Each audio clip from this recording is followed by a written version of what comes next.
just to let you know what the unintelligible is. On 122 line 12, Mr. Zachary says, nah, Birdman, they asked, did he order that murder? Talking about Birdman, Mr. Brian Williams. Nah, Birdman, like he mad at, when he thought Thug had something to do with the tour bus, he mad at him. Like, I don't know how Mr. Zachary can convey Mr. Williams, not Jeffrey Williams, Brian Williams' thoughts, knowledge about, well, not even knowledge, is speculation, what his feelings are about an event that neither of them were present for. That just strikes me as a whole lot of speculation on Zachary is speculating about what Brian Williams is speculating about.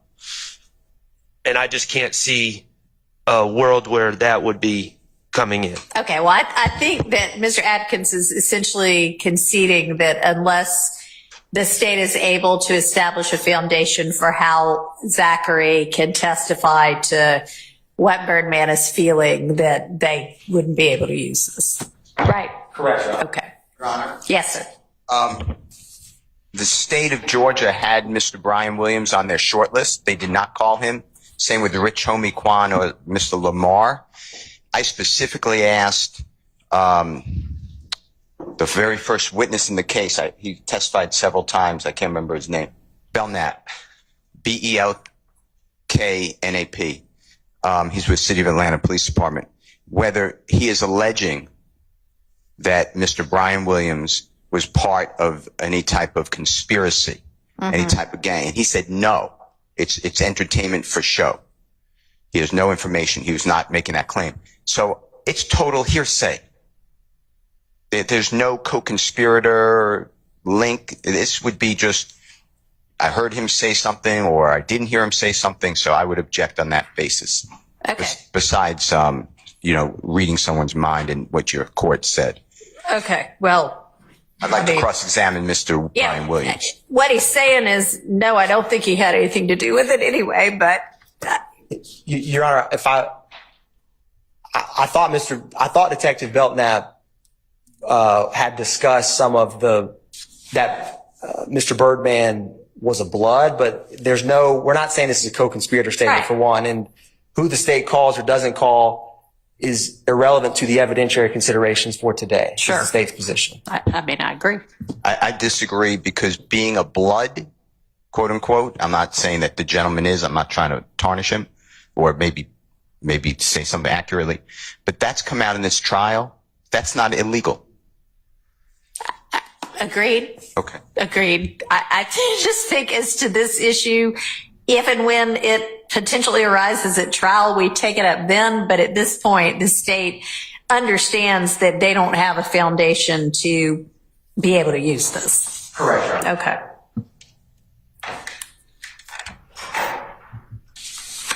All right. 123. Your Honor, we addressed part of this yesterday in terms of Detective Gaither asked, do you think that Thug ordered that against Nutt, talking about the murder? And Zachary says, nah, they're just trying to get a name. This had came up yesterday. It kind of falls in a similar category where the state would have to lay more foundation for how Zachary knows that their motive, knows someone's motive. Is it because they told him? Is it because he interacts with them daily? So we would not just ask Mr. Zachary cold, why did they do X, Y, Z? There would have to be adequate questions for that foundation. All right. Well, we would object to an order now to eliminate the first word of no. I don't believe that Jeffrey Williams ordered that. If you're saying it's a co-conspirator and he would know about it, then that is relevant. And I don't want to ask from the question. I'm not sure if I follow you. Okay. So I think that the answer by Mr. Zachary, the direct question is, do you have any evidence that Mr. Williams, Jeffrey Williams, knew about or ordered the killing? The answer is no. Right. Then he goes on, and that part, I agree, should come out. But the no, or the nah, N-A-H, I assume, should not be struck if you're striking things. Okay, well, I'm not striking or not striking this right now. All of it could only come in if there's some sort of an inconsistency and they're presenting it as, to impeach or something like that. So with, in Your Honor, I guess there are two separate. Do you think that Thug ordered the murder? And the answer to that, and then the next part, the people that he thinks did do it and why. Understood. And I just don't, the first part to be part of the equation of that potentially is not going to be put. Okay. So yeah, they would be two separate items. Yes, Your Honor. And the way I could potentially see some of this coming out is if Mr. Zachary was asked questions about, because in this interview, he describes, he tells Detective Dennis YSL is a gang, and he talks about who he interacts with. And so if we asked him questions about, how does that work? People making a name for themselves or going up in rank, some of these could become relevant if he says, I don't know what you're talking about. Things like that. The same ruling that I made with regard to there are a couple of other comments. Yes, you would be able to use that part of it. They're just trying to make a name to show, okay, yeah, this is how it works. And you have told us this before. Correct, Your Honor. Yeah. So that's kind of separate as well. And you could use it for that. And then there's, if you are using it to show, what he knew or didn't know about who ordered it, then you need a foundation for his knowledge of that. Yes, Your Honor. Okay.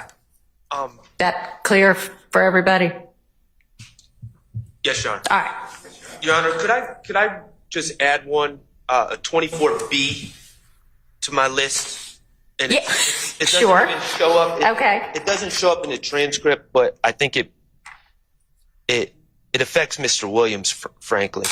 Off the transcript where, well, you see it, but the transcript's not accurate. On 123 line 12, the woman who's investigator Gaither is asking about the rank of who's the leader, and she's suggesting that Mr. Jeffrey Williams may be the leader of YSL, and Quindarius says, who said Thug's the higher up, essentially. I think that's a pretty accurate quote. And investigator Gaither, and it shows up at the end where after it says unintelligible, she's actually interrupted by Quindarius. Okay. And she says, that's just what I heard. I do believe that it would be improper to play investigator Gaither basically an out-of-court statement suggesting that she's heard from other people that Mr. Jeffrey Williams is the higher up of YSL. It's confrontation clause and hearsay. So, Your Honor, Detective Gaither she's testified previously in this trial, but this portion, when she says, who said Thug is hired, Detective Dennis is like, who's the boss? Who runs YSL? Zachary says, he was not right there when they started YSL. And they're like, who started it? And he says, my brother and Slug, who is Trontavious Stevens, also known as Tick. And so the state's not going to ask Zachary, did Detective Gaither tell you that she believes Thug was hired? That is not what a question that the state would ask. But however, this portion could become relevant in terms of he's acknowledging YSL's a gang. When she says, when she says, isn't Thug the highest, or however she phrases it, he's like, who said Thug was higher, which acknowledges there's a gang with some kind of hierarchy, or because he would have been like, what do you mean higher over what?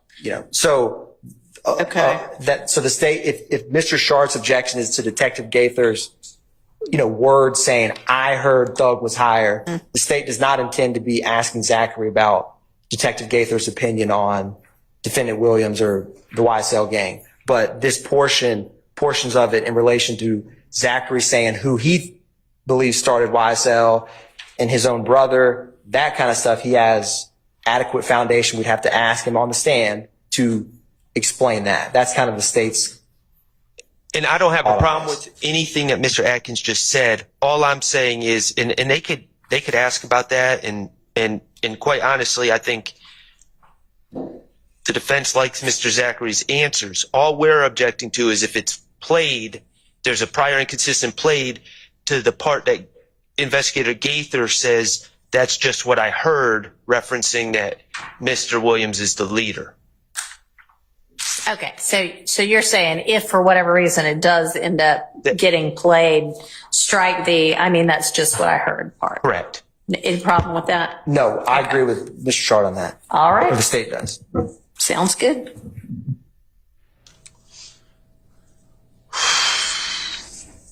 Your Honor, the next one, to make it easier on everyone. So I think there was a bond hearing or something that Detective Dennis or Gaither, they're referencing a court hearing and arguments that Mr. Zachary's attorney made. They were like, those are good arguments. We all know that. Anyways, the state is not going to be asking. We're conceding this in regards to it's a really brief back and forth where they're laughing about a court hearing, about the argument on bond, about the gang. And so the state's not going to be asking Mr. Zachary anything related to number 26. Okay. So redacted by agreement. Your Honor, and also on number 27, Yes. there is a, and he says that earlier. And so when Detective Thorpe, who's the lead detective on the Donovan Thomas murder, comes into the room, there's some greetings, and then Detective Gaither kind of tells Mr. Zachary, Thorpe's been working really hard on the case. We've been talking to a lot of people. We appreciate your honesty. The state's not going to, I don't think this will come up, so the state's conceding this portion in terms of, I'm not going to be asking Mr. Zachary about if Detective Dennis and Gaither thought he was truthful or doing a good job. Okay. Thank you. Was that all that one needed to cover? Correct. It's just them bolstering, All right. basically, Yeah. on the tape. Okay. All right. 135. So, Your Honor, this one, what is, Mr. Zachary says, I think Nard was driving them, and then Thorpe just kind of repeats, okay, Nard was driving. This is when they're speaking about, because Zachary at the beginning of this interview talks to Detective Gaither and Dennis some about Donovan Thomas's murder, and then they get Detective Thorpe to come over because he's the lead homicide detective. And so he goes into more detail at that part. So the state, this part of the interview, Mr. Zachary, as like all of these interviews, he's not saying directly where this is coming from, but the state's position, kind of similar to yesterday, is that the primary source of Mr. Zachary's knowledge is from when he says Defendant Stillwell, Defendant Kendricks told him that night. He also has a brief mention when he goes down to Miami with them that he had some kind of conversation with with Demise McMullen, Nard. And so he does say, I think Nard was driving them. The state's position, and again, this may depend on the foundation of the questions he's asked, but the pool of information that the state's aware of from Zachary's statements is other co-conspirators telling him about either their own involvement in the murder. Okay. And Your Honor, my stance, as previously stated, is that if Mr. Zachary is claiming the source is anyone other than my client, Mr. Stillwell, I would object. However, if the source, I understand the court's prior rulings, and if the source falls under the court's prior rulings, I understand what your ruling is. Okay. But I don't, as I sit here now, I have no idea what his source is with some of these statements that he's making. Okay. Well, I think we have to take the entirety of the statement into consideration, but that would fall under my prior rulings with regard to the co-conspirator exception, so that'll be permitted. Your Honor, I believe next is number 29, which is 136, line 18 to 137, line 11. Okay. In this portion, Detective Thorpe says, after the shooting, do you know what happened to the cars and the guns? And Zachary says, yeah, they dropped it off at OG Bentley's spot, who's Mr. Treadwell. And he asked them, do you know if the guns are still around? Did they get rid of them? And Zachary says, most likely got rid of them. He's supposed to have gotten rid of them. And then they have a conversation about Detective Gaither's like, how do they usually get rid of guns? And Zachary's like, well, this is the first time. Usually we keep the guns. And Detective Thorpe asked if anyone got a word to shoot Nutt, which is one we kind of just addressed. And he says they just wanted a name. So it's speculation and hearsay. I think the speculation objection is coming from where he says, do you know if the gun's around? He's like, they most likely got rid of them. The state's position here is that, again, his source of them going to Kevin Treadwell's house is, again, the same co-conspirator statements. And he is not definitively at the house or see them bury the guns in a backyard or throw them in a river. But I think it's reasonable to think that from his conversations with them that they went there to get the car and the guns so that they couldn't be caught. So the speculation is Zachary's not physically present at Mr. I have no information that he physically saw these guns being hidden. But I think because he spoke with co-conspirators about it, it is not as speculative as that question seems. He has a basis for knowing from his other co-conspirators that they were dropped off. Yes, Your Honor. What happened to them after that? That is what he's speculating. He knows the purpose was to get rid of them, but whether they were actually gotten rid of past O.G. Bentley's place, he doesn't know. Correct, Your Honor. But that they were dropped off, he does know. Correct. And because he kind of answers, like, it's clear that he doesn't exactly know if this particular portion through impeachment came in, it's, he's kind of telling, like, I don't know exactly, I think they did, but it makes sense in the context of the conversation he has a couple hours after the murder. Right. Well, with those parameters. And it just goes, I've stated my objection. I understand the court's ruling. However, I do believe that 9 and 11, lines 9 and 11 on 137 are a little different because, again, that is just, from my understanding, just pure speculation about motive.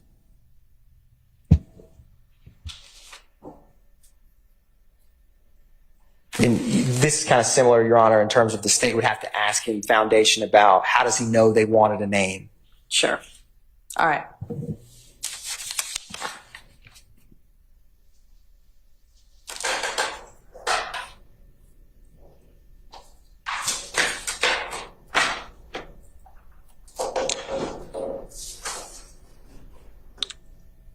Okay, on this one, Your Honor. Hang on just a second. I need to actually figure out where we are, because so that actually, even though 130, I wrote it. So that went past what is notated on your number. It was supposed to say 136.18 to 137, line 11. All right. That's I looked down and I'm like, well, we're talking about 137. Okay. All right, now I'm back with y'all. Okay, 138. So number 30 on my list. This transcript is really rough here, so I'm just gonna, if the court allows me, just sure. On 138, line 6, Mr. Zachary is talking about Shannon. So Shannon's the topic. Okay. Gaither says right. Zachary says, like, Thug really wasn't messing with him. He was around Thug as Woody's friend. Okay. So they're still talking about Shannon. Line 13, right. So once he did that, it was kind of like, we can trust him. Zachary says, yeah. And then line 17, she says, we know he a shooter. Okay. That's my objection. The law enforcement saying, we know Shannon's a shooter. Okay. And so, Your Honor, this portion, which I agree with what Mr. Shard's saying, that this time hack states. And so they're talking about, it starts with Zachary has a comment where he's like, usually Woody and Moontunk are doing all the shooting. And then Gaither's like, well, did Mr. Copeland slow down with his BS?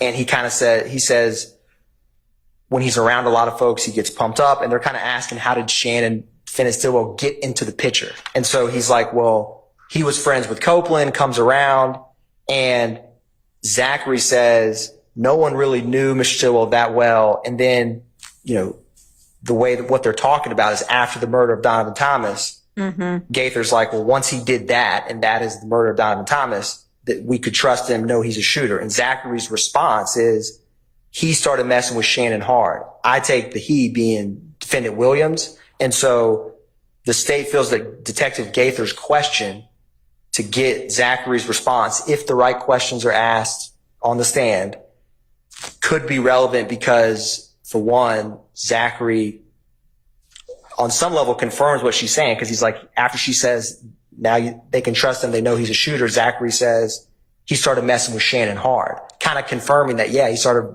messing with him or hanging out with him or being closer with him because he was a shooter in the context of what Zachary's saying happened on January 10th, 2015. So the state feels that it's not just Gaither in a vacuum saying, we know Shannon's a shooter. I'm not going to ask Zachary what's Detective Gaither's opinion.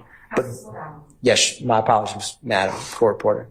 But it could become relevant because of asking Zachary in the context of his relationship with Mr. Copeland, how defendant Stillwell came into the picture, that this exact clip, if the right questions are asked, could become relevant to get Mr. Zachary's response. Okay. But if this clip is played, line 13 says, right. So once he did that, it was kind of like, we can trust him.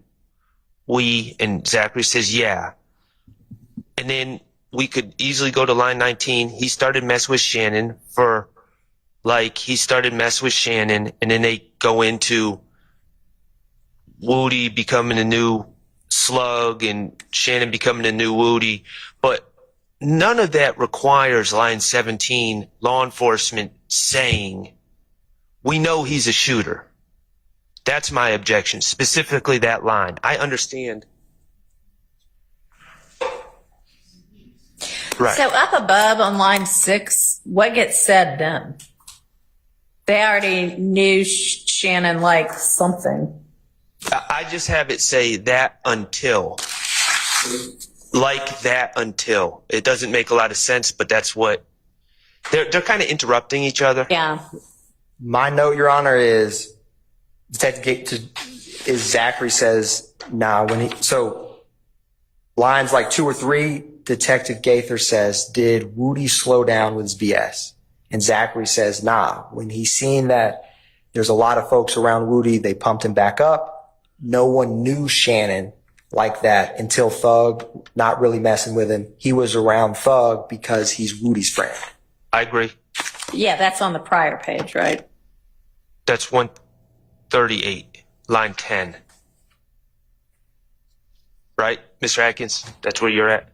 I believe so. The transcript lines I'm looking at, I went back through and added, from listening to it. So my line and page is a little off, but. Well, I see did Woody slow down with all his BS once Nut got killed? Or was he still? Right. That was on 137. Right. And then this is the answers, he'd get pumped back up, or what? Yes, Your Honor. It's Zachary says, nah, when he's seeing that there's a lot of folks around Woody, then he pumps back up. And then he says no one knew Shannon like that until Thug, not really messing with him. He was around Thug because he was Woody's friend. And then Gaither says, right. So once he did that, it was kind of like, we can trust him. Quindarius Zachary says, yeah. And then Gaither says, we know he's a shooter, or we know he a shooter. Right. And I don't know why the Gaither would be allowed to make a declaratory statement, whether she's talking generally that law enforcement has determined that he's a shooter, right, or if he's a shooter in this case, right, that's a question for the jury. Right. But, assuming that Zachary's, he started messing with him hard after that is actually in response to the statement, we know he's a shooter. Well, and maybe I just need to listen to this part. I view it more of a response to line 13, where she says, so once he did that, it was kind of like, we can trust him, and he's like, yeah. And then you could easily go, he started messing with Shannon he started messing with Shannon. He repeats himself. I don't know why. And then they don't really, there's no real meat to what Zachary says, because then they move on to Woody. But my concern is specifically with, we know he a shooter. I understand. I'm going to listen to it. It may not elucidate anything, but where is this timestamp? So, Your Honor, I have a little bit before this is at 3:25:44. Okay. I'll just start there. And you did send this video or no? I can't remember. I will double check, Your Honor. Okay. Just make sure y'all do so that I can That's listen right. to We it. did give a thumb drive, so it should be. Oh, so it was on the same thumb drive that the other one was. Okay. I know there were like 4 items on there. Yes, Your Honor. Okay. All right. Well, I'll listen. Y'all can remind me to circle back on it. Do we have that other thing queued up? Yes, Your Honor, and I wanted to make certain that I got the exact time because I just pulled it over to this time frame that you want to listen to this. Yeah, we're going over it. And I mean, maybe we can just listen to them both while it's up. I don't know.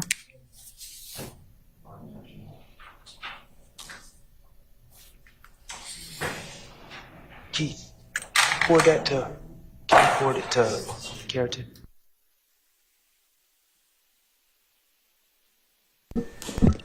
Your Honor, for the record purposes, we're pulling up. We're going to start at 3:08:50. All right. And this is, we're going back to item number which? We are going back to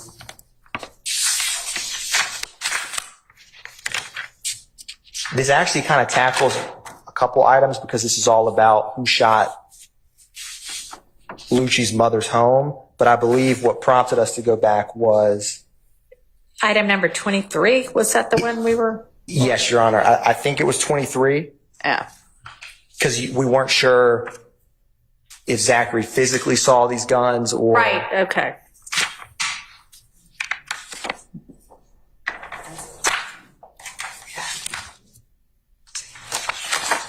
Right.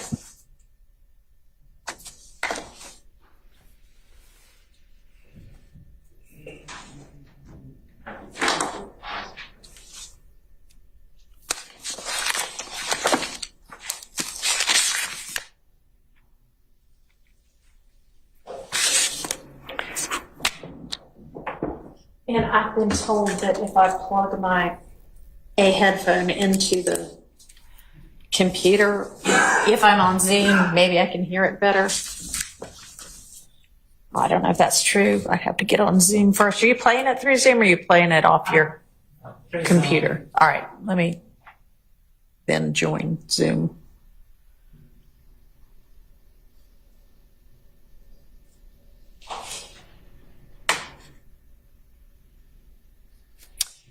And figure out where this might plug in.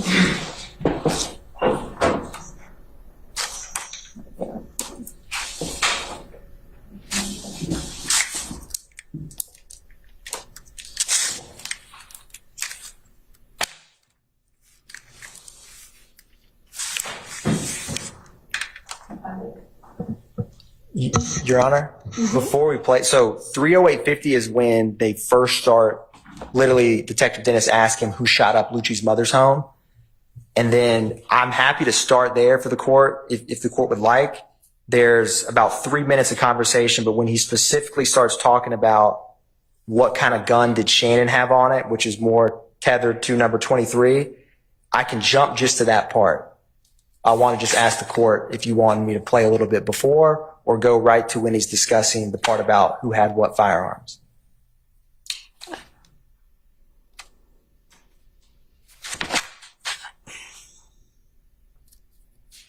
If you think the context will help, that's fine. Okay. We'll start at 308.50, Your Honor. All right.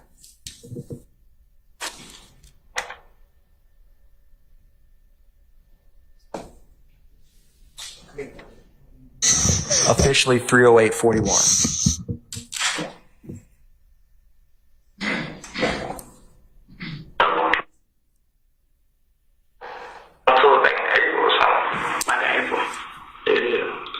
So, let's get to this. Who shot up Lucci Mama? Shut up, Lucci Mama. I'm telling y'all, I just got work with me. We just, like, you're doing great. Roy, Shannon, and Lil Pokey. Boogaloo? Nah, those the nephew. Lil Pokey's in jail right now. Quentin Pittman. So, how did, cause that was the gun that you had, that you got caught with. No, that's some gun. So, how did Woody end up with that gun that day? We was at Boot Grandma house, big Boot Grandma house. And we was like, hey, fucking shit, that's right. Okay. Then when they came back, they ain't even tell us what they did. What kind of car were they? They were in what? It was in that white Charger, Woody Charger. Okay. And then the boy, Mushu, who he did Lucci, Mushu, yeah. He called Boo, like, when Woody got back, he called Boo, like, Boo, they got in. Boo, like, what? Like, somebody just shot up Lucci Mama house, and Mom got shot. And Boo, like, don't tell me how they did that. Cause they come back and they say, man, don't tell me how they did that thing. That when Woody got scared again, cause Mushu, I got 10,000 and Woody did that. Who had the Monto gun? Woody. So they actually came back and said they did it, or y'all just assumed it? No, they said they did it. He finally said it when Woody, like I told you, Woody got scared when they said he got 10,000. Like, man, we just shot up Lucci Mama house. So because Lucci was close with Nut, they just... Lucci was hanging with Kel. Right. That's what he's all about. Right. Kel. Like, Nut didn't go get killed. I don't know what made him do that.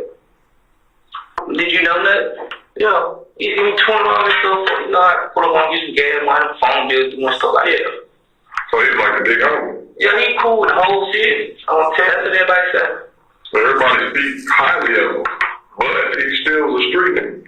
So yeah, he was fine too, but he's like every time I see him, so I feel like I don't gas in the car, so he can turn it off. So they look at you like the little like yeah. I ain't no harm. Basically. So what gun did Shannon? You think Shannon had on that? I don't know. They had AK. Another 223. It was 223 and an AK. I know they had that big AK. That was Poke gun. The AK was? Yeah. And what Shannon had? They had one of them 223. Oh, he had an AK. I don't know how they got that call. I just know guns. They go by the house. So answer this question. So when we were in court and you found out that gun. All right. I mean, it sounds like to me like he's saying essentially this is what they had with them when they left out. That's the state's, we're in agreement, Your Honor. So I'm going to permit that. Overrule the objection and permit it? Yes. Yes, sure. Okay, so can we move to the other one that I was going to listen to? But we know he a shooter. Yes, Your Honor. That pretty easy. Yes, Your Honor, it is. Okay. So we're going to 325.44 for the record. All right.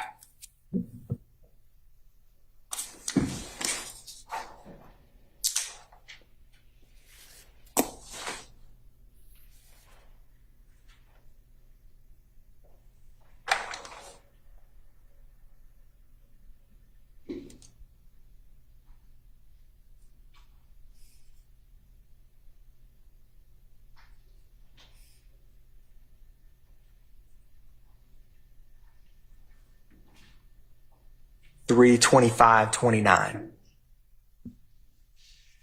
You know her last name? No.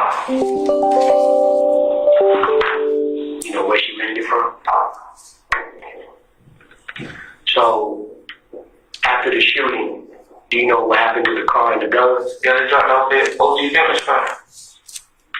Do you know the guns still around or they got rid of them? More likely they got rid of them. I think when they dropped them off at Family Spot, the police had got rid of them. How do they normally get rid of guns? I don't know. That's the first time they ever used keep them. Yeah. Okay. So, did anybody give word to shooting up, or this is just an opportunity? They just wanted the name. They just wanted the name. Cause it used to be Woody Motu going out shooting. They just wanted the name. So did Woody slow down with all his bullshit? Or once Thug got killed, did Woody slow down with his stuff, or was he still? Nah, when he seen that he had a lot of folk that ran with him, then he hung back up. Moody. Yeah, but see, they didn't really know Shannon like that until then you do. Right. Like Thug wasn't really messing with him. He was around for Woody Wood from him. Right. So once he did that, it was kind of like we can trust and we know he can shoot. He started mixing with Shannon for he started mixing with Shannon. So he put Woody to the side and Shannon back to the Woody spot. Yeah. So like Woody took Slug spot. Mm-hmm. So Shannon and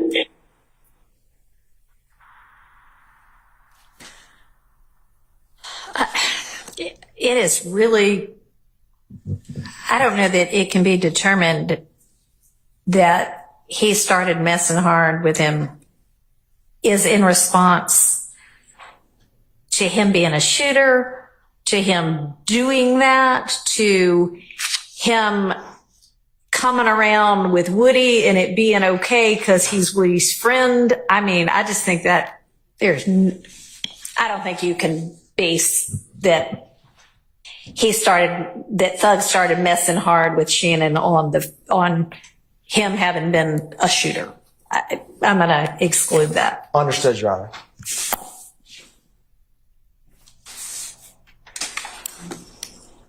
Okay.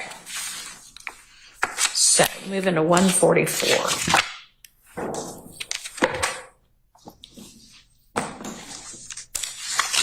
Give me just a second.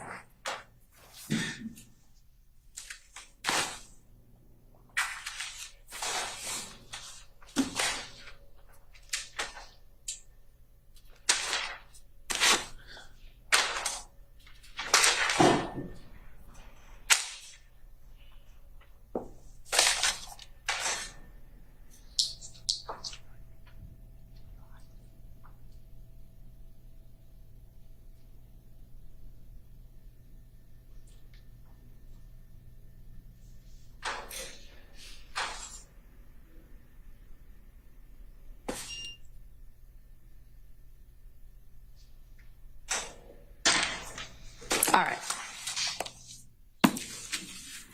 Your Honor, with this next one, I'm in agreement, and this is probably this section where Zachary is stating that his older brother used to hang out with defendant Stillwell, and then Zachary says something along the lines of, until Shannon got locked up, Okay. the state would omit or ensure that the jury never hears about Shannon getting locked up, but may ask him about him knowing his brother. Okay.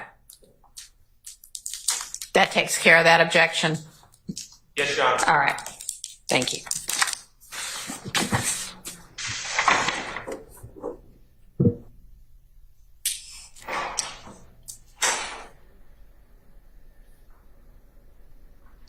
Now this next one, Your Honor, 32, I'm pretty certain she's not referring to Shannon. I think she's referring to Terry Rivers. Okay. Who, I don't know if his name has come up in this. He's certainly not in this case. He's certainly not indicted. My understanding is he's alleged to be associated with some of these gentlemen in some way, but then Gaither adds, yeah, I know Terry Rivers used to steal ATM machines, and I just think that that's just throwing another. Your Honor, the state agrees and concedes this. All right. This If portion y'all are of it. going to agree, tell me before we Yes, Your listen Honor. to the argument. We can save Mr. Short and my voices. Yes, Your Honor. All right. There is some agreement with this next number 33. Okay. So they're talking about the Dexter Montgomery shooting, which was in Act 36. We've already introduced at trial. Mr. Zachary was not present. He admits in this interview he doesn't have any personal knowledge about it. The part of this that the state may get into is the photographs used in that case. For example, there's gas station surveillance stills. Okay. He recognizes, for example, Demise McMullen, who was one of the defendants in that case. Okay. The same photographs that Detective Gaither and Dennis are showing him during this portion are already in evidence. Okay. And so depending on, there may be some questions with those exhibits, but we're not going to be asking Mr. Zachary anything about what happened to Dexter Montgomery because he doesn't know. All right. You'll just be using it. That's fair. I don't, Mr. Murphy, DK, took the stand and he's acknowledged that it was him and Nard. So I don't think that's really in dispute. I would add though, and this doesn't show up in the transcript, Investigator Dennis has a habit of doing this with a lot of these gentlemen he interviews. He takes out a picture of Dexter Montgomery's head, which is actually in evidence. And he just goes into this big thing about, he's got half a head. Right. What do you think of that? And I just don't think that's appropriate. Okay. But if for some reason there's an issue about who was there, I do concede that Quindarius Zachary, after Investigator Dennis does the half a head thing, does show him pictures from the scene, and he says, "Oh, that looks like Nard. That looks like DK." Or so I concede that he does do that. So to the extent that this is him identifying, yeah, that's that person. I know that person. That's this person. We don't need commentary about, oh my God, look at this guy's head. Agreed, Your Honor. Okay, great. Number 34 also is in agreement. Okay. This is in relation to something that's been suppressed. Rate of a house. So that already. That's right, Your Honor. Okay. 35. This is a portion where Mr. Zachary they're asking his girlfriend, Summer Good, says that basically she doesn't like him hanging out with them. And then he mentions defendant Stillwell because like Zachary gets in trouble with them. And so the state feels that, in the context of when, and the Detective Dennis is going to be also, he's testified before, but he's going to testify again. He's on the witness list and he's in this interview. This could become partially relevant in regards to this. In what's going on in Mr. Zachary's life at this time, he's trying to pull back, in his words, and kind of get a fresh start, spend more time with his girlfriend, things like that. And so this is kind of wrapped into why at this moment in time he's in jail. He's speaking with the police. And so the fact that his girlfriend, who he's kind of self-admits is very close with, interacting with a lot, she doesn't like him hanging out with them. And so the state does feel like this could become relevant with the right questions of Mr. Zachary. Okay. And it could. So I think at the point in time when y'all think it does, that's maybe something we'll just have to wait on. Okay. Okay.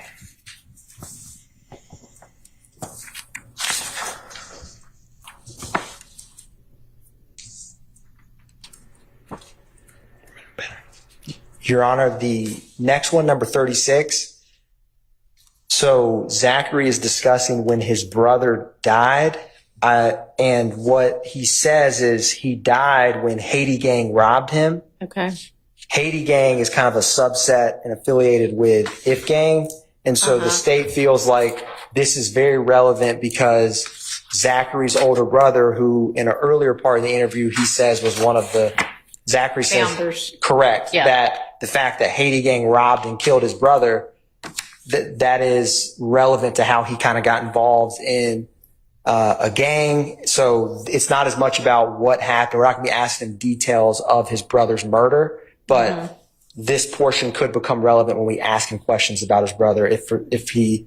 So that's why the state wants this to come in, at least in relation to, because the objection was discussion about the murder of the witness's brother.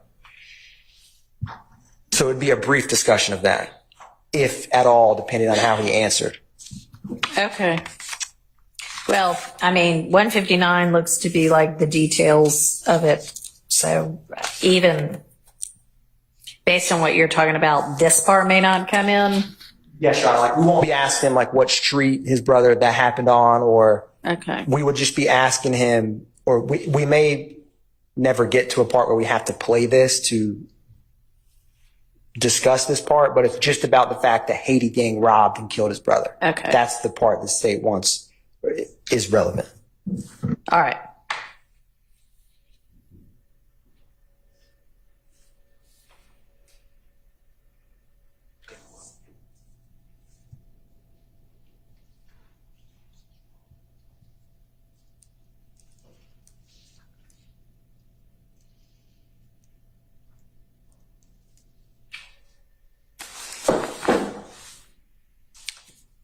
All right, number 37 is starts at the bottom of 163.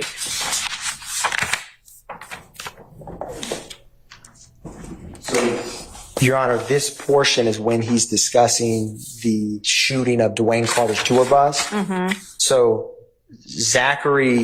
Detective Dennis personally sees Zachary when he arrives. They're at a nightclub outside. And then there's a lot of things that happen, some of which Zachary's present for, some of which he's not. And so he is not in any vehicles. He never says he's in a car that did the shooting, things of that nature, but he mentions being with different members that are there, like co-conspirators, defendants, other witnesses. You know, they go different spots in the city before they arrive at the nightclub. They go to places afterwards. The events of this shooting become something that gets discussed amongst each other. Mm-hmm. And so the objection was, the investigator testified about his theory, hearsay and speculation. The state's more concerned with what Zachary, what he states happened. Like, for example, he's discussing what cars people went in, like Detective Dennis asked, did they put Thug's sisters out? Like, cause some people got in different cars. And Zachary says, he's saying, I don't know where she lives, but he confirms like Max is who he calls his sister was there. And so, and Mr. Shard, correct me if I'm wrong, if there's a specific portion, but Zachary's knowledge of what happened that night will be something we'll be asking him about. And so this may be one that we have to, it really depends on the questions he asks, because it would only be impeaching him if he kind of backs off the details of that night. And so I will not be asking him about Dennis's theory of what happened, but depending on what he testifies to, certain of these portions, you may need the question asked in his response, but this is kind of very much wrapped into how he testifies, because he goes through a lot of different facts of that night. All right. And it seems like, Mr. Shart, you're objecting to Man One, who's one of the investigators, saying, here's what I know, or here's what I saw. I am right? objecting to that. I mean, my understanding is that's Investigator Dennis, and he's already testified to what he saw on the stand. Okay. So they wouldn't be offering that for it to get in anything about what he actually saw. This would be if it becomes relevant if the answer becomes relevant. This is the dilemma, Your Honor, as I see it. I concede that it seems pretty clear that Quindarius Zachary was at the compound that night. The compound, I don't know if Your Honor's familiar. I've been to the scene. It's gigantic. It's very large. Yeah. It's unclear to me. I know that he was not on 285. That's pretty clear. Or he's saying he wasn't on 285 or when buses were shot. Mm-hmm. What's unclear to me is where he was when he's claiming people were leaving out and switching cars. Right. He's definitely giving that information. It's unclear to me if it's based on, and this was a widely reported event. There was hip hop gossip, internet sites almost immediately that are reporting what happened, different theories. So it's unclear to me whether he's there when he's saying people were leaving in certain cars. Yeah. And I concede if he was there, if it's established that he was there and he's saying he saw things with his eyes, I mean, it is what it is for me, and I'll have to deal with that in cross-examination. But what I don't want is the state for him to say, well, I wasn't there for that part, and then the state to start impeaching him. Well, didn't you say this and this and this? And then it was just all based on speculation or internet gossip or other things. So I don't know what his source of information is for some of this stuff. And that's what I'm struggling with. I understand in a certain circumstance, he would be able to testify about what he saw. Well, in any circumstance, he'd be able to testify to what he saw. But I'm not sure he saw these things. I'm not saying he didn't. I don't know. Well, I think we already made rulings, and by we, I guess I mean me, Well, about that. you made rulings, my recollection is you made rulings about what Demekion Garlington allegedly told him about the Donovan Thomas situation. I don't. Okay, I thought we had talked about him.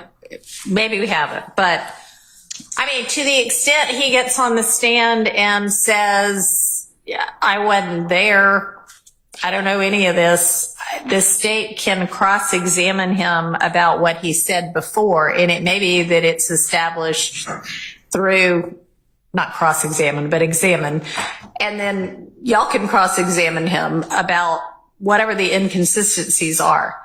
Even if he says, you know what, I don't know who got into any car. I wasn't there. I was in Alaska at the time. They can cross him. I mean, they can examine him, impeach him with this. Because that would be clearly inconsistent with his prior statements. But my concern is if he says, you know, as the crowd was dispersing, Investigator Dennis saw me and said my name and I ran. Yeah.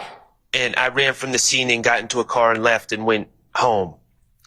And then they're like, well, didn't you say that Shannon got into this car? And it turns out that his testimony is actually that he wasn't there for that part, and what his prior statements were based on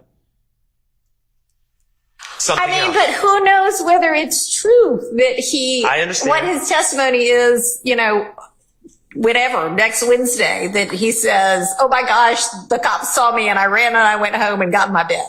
We don't know whether that's true or not. So he's still going to be able to impeach him. And then y'all are going to have to ask, you know, hey, you know, how are we supposed to believe that this is true? And he can say, well, you can see it on my Ring camera. You know, I walked in the house, and y'all will just have to explore that. I mean, we don't have any way to know. They're telling the truth. They're supposed to swear to tell the truth and then tell the truth, but we don't know that. So I can't do what it is that you're asking me to do here. Okay. I understand the court's ruling. All right. Your Honor, number 39 and number 40, they all are in relation to the same topic regarding the shooting of Dwayne Carter's tour bus. Okay, hang on. Did that cover 38 and 37? It definitely covered 37. Okay, because I thought we were on 37. So My apologies, Your Honor. So Okay. for 38, really 38 through 40, and we can take them one at a Okay. time. They all talk about this same event. I would agree with 38 that what your ruling was just covered. okay. All right. So moving to 39 and 40, is this also still the same incident? I'm catching up. Me too.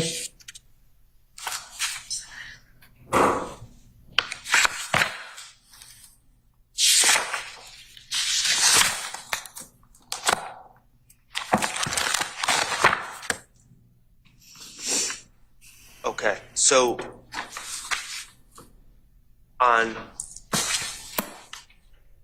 on 39, excuse me, 30, we're on 39. He is saying that someone said we shot up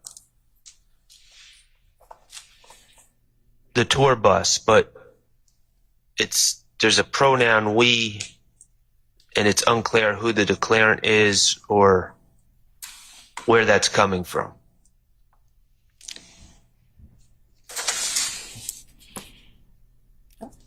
He's saying that people showed up at the studio later that night and someone said we shot up the tour bus. Okay. Okay, so does he ever say who showed up at the studio later? He does mention where various people come, but I don't have memory of him ever clarifying exactly. Well, I will say this. Give me 1 minute. I'm trying to find this part in my more detailed notes. Mm-hmm. I mean, it says after they shot up the bus, what happened? We met up at the studio. What were they saying? They're basically saying we shot up the bus. But we don't know who the we is from here, but we may know who the we is from if he somewhere else says, here are the people that showed up at the studio. And Your Honor, there is a portion where he's discussing who switched cars. Okay. And Zachary, so Detective Dennis says, so Max, referring to one of Defendant Williams' sisters, and Shannon switched spots. And Zachary says, told everyone they were going to watch him, call him, meet at the studio, say we're going to go shoot up the tour bus. And Detective Dennis is like, they said this? And Zachary says, I don't know what the hell made him shoot up the tour bus anyways. Oh, my apologies. Yes. They were at the studio. Say, we're going to go shoot up the tour bus. Detective Dennis says, they said this? And Zachary says, yeah, I don't know what the hell made him shoot up the tour bus anyways. Detective Dennis, who said it? And Zachary says, Pee-wee, referring to Jimmy Winfrey, who was the individual. It was a Cobb County case, but relation to this incident. And then Shannon said it, and Detective Gaither's like, well, who was more hype about it? And he says Shannon. Now, I believe this context is before the shooting, whereas what we're talking about is afterwards, but this is kind of very much wrapped into how, when we get to this part of the interview, we'll be asking him questions about that night. And so, depending on how that questioning goes and what his answers are, he will have to have, the foundation for who he was speaking with or interacted with. And I actually say, a little bit further, Your Honor, and I can actually play this if we need to. I have 3:45:49. Detective Dennis says, after they shot up the bus, what happened? Zachary says, we met up at the studio. Detective Dennis says, they came back to Metropolitan. What did they say? And Zachary says, they say they just shot up Wayne's tour bus. It was Max's truck with them in there and Pee-wee's car, referring to Mr. Winfrey. Mm-hmm. Don't know who Pee-wee was with. And Gaither's like, so both cars up there, other cars following them? And he says, probably follow them to Expressway, not sure if they followed them to the shooting. Mm-hmm. And then he just goes into a diatribe about how Mr. Winfrey came into their friend circle. So I don't see where he definitively says who it was at the studio told him. But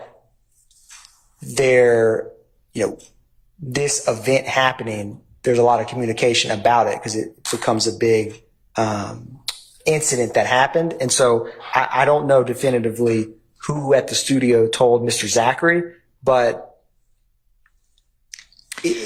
I know that this is alleged to be a gang act, and I would assume part of your RICO.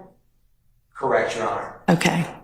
And the complication is with our potential limiting instruction about, you know, it would only be charged against the people that it's charged against.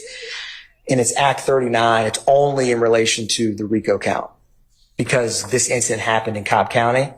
So this is. That makes it easy. Yes. Okay. Yes, Your Honor. So. All right. So then it is, yes. Your ruling, only Mr. Winfrey is alleging that overt act. He's not on trial. Okay, but it is alleged to be an overt act in furtherance of the RICO conspiracy, right? It is an act in relation to count one, which every defendant's charged with count one. Right. Okay. That's true. But also the overt acts have a statute of limitations of 5 years from the time that the indictment's returned. This is in 2015. There's a series of overt acts that Judge Glanville said, I understand your argument. We'll get to that. He just passed on it, basically, that those could not be considered by the jury in reaching a verdict. I asked for a special verdict form. So all of this, I just want to raise your attention. No, I appreciate that if that's yet another pending determination for me to make, but I would think that they can still be, nobody's being, even if it were in Fulton County, nobody's even potentially being convicted of this act, but I would think that statute of limitations or no, it can be considered by the jury in determining whether the people charged are guilty of a RICO violation. So if you've got case law that says differently, and if you already filed it, just let me know where to find it. But and is that the argument that you're making, that they cannot even consider when they're considering whether anybody is guilty of a RICO violation, acts that there is a statute of limitations for and that statute has run? So I think when you say they, my position. They, the jury. Okay, so the jury they're going to have to find the overt act because it's a conspiracy. Uh-huh. That overt act must be, in my opinion, and the case law that I'll again show the court or show this honorable court would be within 5 years. Okay, well, if there's case law that says that, then certainly I'll take a look at it. And it sounds like that issue is still on the table to be determined, right? Yes. Your Honor, being a newer addition to this team, I wasn't present when I'm being told that this issue has been addressed before. And so if there's going to be further, I don't have the case law right now, but in terms of Act 39, the fact you can charge overt acts in furtherance of a conspiracy to happen outside of Fulton County. That part is clear. Oh, yeah, no, he's not talking about where it happened. He's talking about statute of limitations having run. And there is, to my knowledge, and we can, I don't have a case to cite right now, but we can, if this needs to be briefed, we will brief it. But that is not the state's understanding with. Not the court's understanding of it either, but I've been wrong before. I could be wrong right now. It's not my opinion that matters. It's what the case law says that matters. And if it has already been briefed by both sides, just point me to which brief and which response I should be looking at. And it very well may have been addressed before, but not decided. Ms. Lev, do you think it's already been decided? Judge, that's what I was just saying. I Okay. think that this issue was raised by Mr. Steele very early on, and I believe that it was decided in the state's favor against his position. Okay. And I was saying that we can check the transcript for that because my firm belief, because I remember the argument, is that it was actually argued and decided. We will also look for an order to that effect. But I specifically remember Mr. Steele's assertion regarding a statute of limitations. I believe that it may have been Mr. Floyd that argued that. All right. But we'll check and see. All right. Well, thank you. And whatever you find, send to me or point me to it at least. Now, this is not really an evidentiary ruling that's been, assuming it has been decided. This isn't really an evidentiary ruling. This is a ruling that's going to impact how I tell the jury to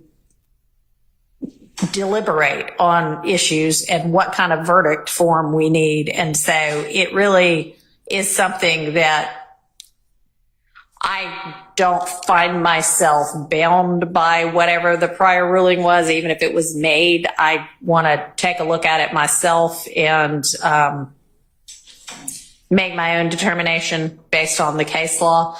So y'all just, again, point me to what I ought to be looking at, and I'll look at that and then make a ruling. And Your Honor, so that I'm making certain that we are speaking apples to apples, Mr. Steele's assertion is that because the statute of limitations on the overt acts have run, that the jury is not allowed to consider the overt acts? That's what I think he's saying. No. I'm just saying to deliberate for the actual verdict. Let's say that we're asking for a special verdict form. There's 191 overt acts in count one. Let's say the Honorable Court grants a special verdict form, and every one of any overt act within the statute of limitations, within 5 years of the return of the indictment, says not proven. But then there's one or more overt acts before 5 years of the return of the indictment that says proven. Our position would be the overt act is not satisfied because the statute of limitations bars the conviction because the overt act was previous. I'm not talking about evidence because that shows the history of the quote organization. It could just be intrinsic or whatever. So right. I mean, okay. So I mean, but I do understand they can consider it for whatever, the history and how it all fits together. But you are saying that case law bars the jury from returning a RICO conviction if the only overt acts that they find to exist are overt acts the statute for which has run. Exactly. All right. Well, and the state opposed at our previous argument a special verdict form that was the Honorable John Floyd, and what Judge Glanville said was, we'll address that later. Okay. Well, we need to address that. We'll do it anew, obviously, because you're the court. What? I think you just lost the battery in your... I did. I'll put it in writing because, I think it's a fascinating issue, but we'll put it in writing. Okay. And if it already has been put in writing, you don't have to do it again. You can just point me to, this was, motion number 50,000 filed on May 1st or whatever. If you haven't put it in writing yet, great, do that. And same for the state with regard to a response. And if there is a ruling, I want to look at that too. I mean, I don't want to reinvent the wheel either, but I will make my own determination about it. Yes. Okay.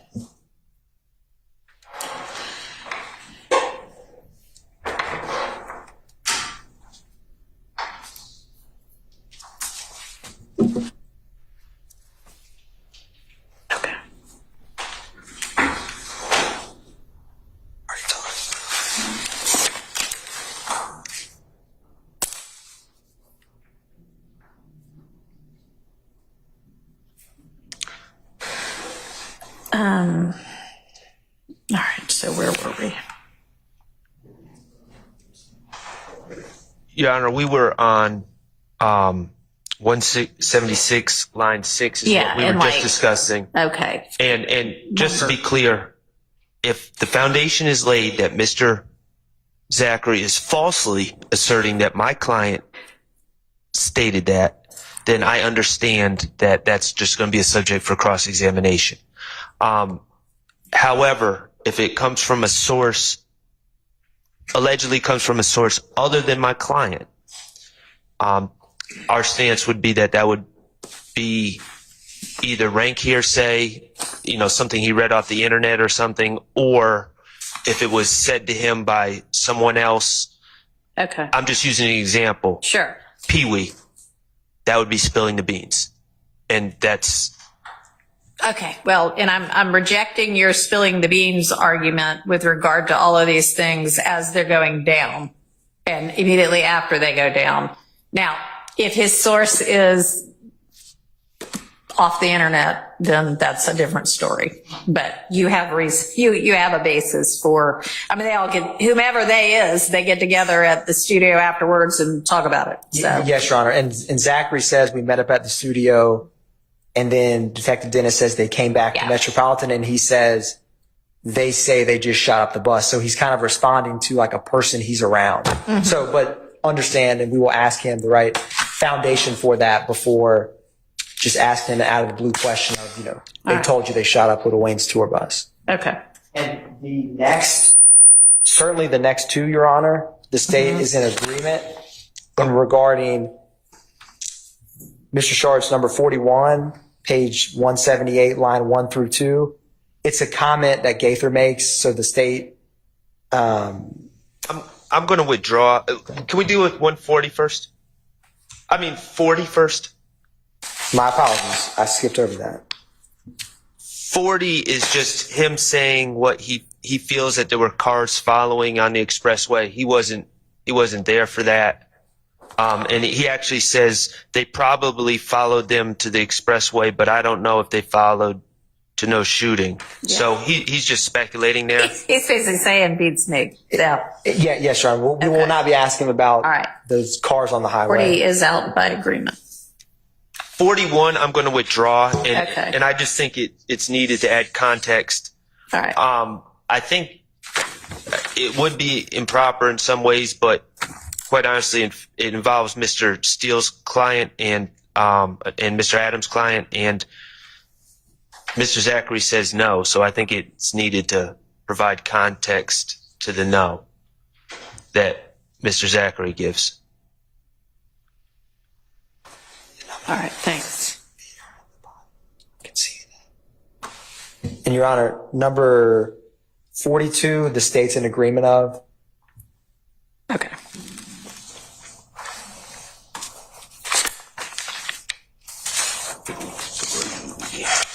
All right, and then 43 is our last item on this statement. We're also conceding number 43. All right. We'll not be talking about this topic. Okay, thank you. Mr. Zachary. All right, then we've gotten through this statement.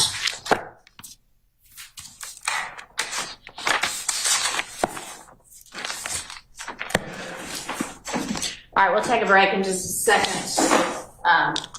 Housekeeping wise, did Ms. Love, were you able to email over to everyone last night what you have so far? I sent some, and then I have the broader folder containing Mr. Sledge's exhibits numbered, and so I will share that. I haven't shared it because I was actually still typing in it just now, but I will share that with counsel for the defense. And Your Honor, as I look towards next week, it would be Mr. Sledge before Mr. Zachary. Okay. So we did this in the wrong order, but all right. That means we need to get to all of what might be used with Mr. Sledge today. That's the folder that they're about to. All right. Well, and it's not, not voluminous. I don't consider it voluminous, but it's not. Okay. So I'm going to drop. All right. So go ahead and send that now. And then we've got to sort out potential jury instructions for when they come back today. We're not going to have court on Friday. Okay. So let's take a 10-minute restroom break and come back and get to work.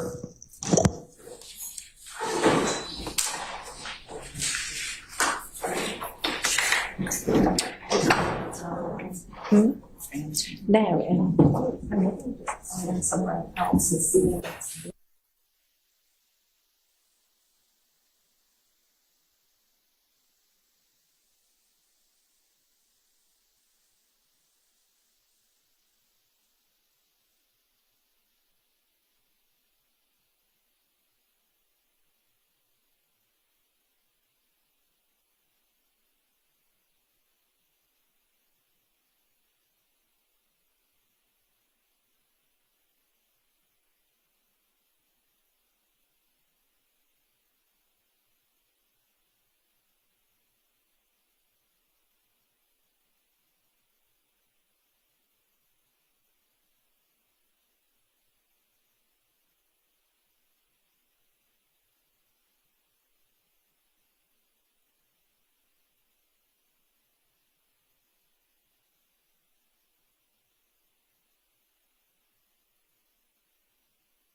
All right.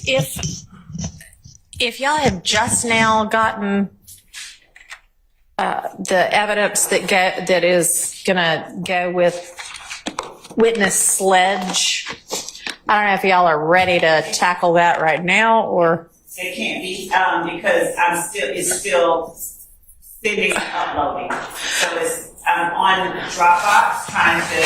All right. Well, what all is it? Because, I mean, presumably they've gotten it all before in discovery anyway, right? They definitely have, and I can do that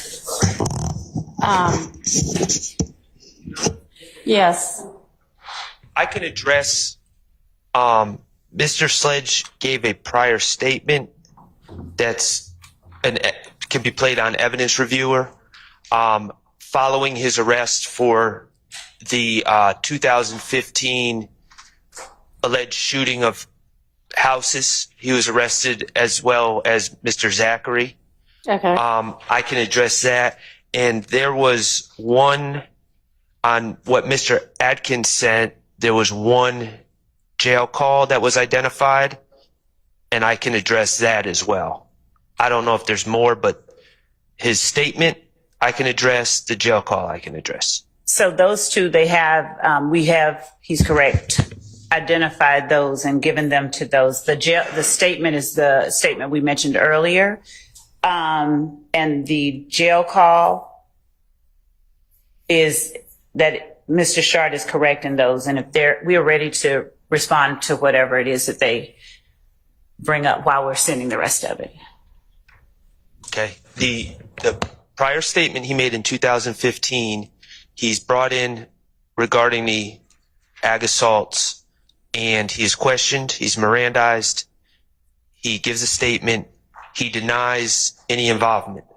He later pleads guilty. Okay. Or offered, I'm not sure. He pleads somehow. He resolves it short of trial. He's just denying being there. So I don't know under what circumstances that statement would be used to impeach any testimony. I suppose he acknowledges that he knows Mr. Zachary. So I guess if he said he doesn't know Mr. Zachary, I guess that could be used to impeach him, but it doesn't seem to be a statement that would be used to impeach him or would necessarily be played.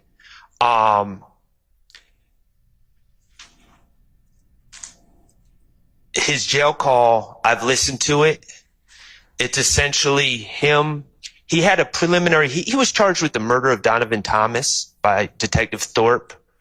The state has since determined that he is not responsible. He had a prelim where no probable cause was found. After the prelim, he calls his significant other. I'm assuming it's a significant other. It sounds like it from the context. And he basically talks about the testimony at the prelim. He speculates about who witness 1, 2, and they used codes in the prelim, witness 1, witness 2, witness 3. He speculates about who that could be. And he basically says, it sounds like witnesses 1, 2, or 3, and, or some combination of within those 3 people really threw Shannon under the bus. Okay. So he's commenting, he's speculating, he's commenting about testimony he heard from a detective about what witnesses told the detective, and is just giving his commentary. It sounds like people really threw Shannon under the bus. I have no idea why anything from that phone call to his significant other would be admissible in this trial. And Judge, the phone call would only be necessary if Mr. Sledge said something contrary to what he's indicating in the phone call. And I think a broader context, a broader sort of description of that phone call and what he says is necessary. So a few things are going on. Mr. Shard is correct. There's a prelim. He's talking about stuff that has happened. What is most important in terms of the preliminary hearings are that Mr. Sledge is, he's privy to information that is given in other preliminary hearings of other YSL members. And he's aware that during his own, they are talking in terms of witness 1, witness 2, witness 3, rather than giving names. Right. What he says is, Lil D told, and Lil D is the witness that we've just finished listening to, Mr. Zachary. And he said, I can tell Lil D told because of, and he gives the information that was given by witness 1 or Lil D. He said, I can tell witness 1 is Lil D because he says this. So the fact that as he's discussing with his significant other, the information that he has learned while he's been in jail with other YSL members and in court, and he is not asserting that so-and-so lied or on Shannon.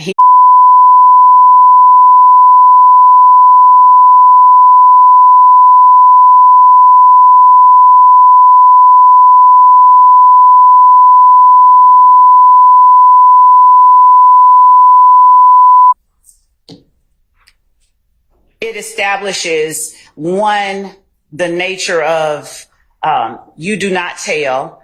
2, he has knowledge that people did tell, and he is not saying this didn't happen. He's not saying this person just flat out lied. There's no way.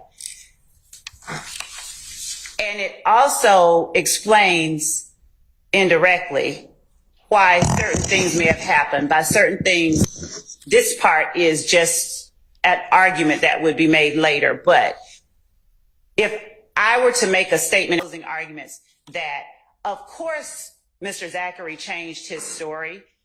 Everybody learned that he told, and he knew that everybody learned that he told, and now he's being looked at as a rat.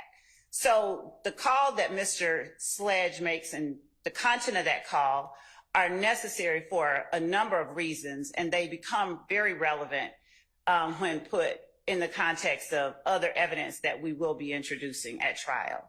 Okay. So we can play the call for the court. We have it. It's a single 15-minute call.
Fulton County Jail. This call is subject to recording and monitoring, and your location information may be collected and used by corrections and law enforcement. Tablet.com.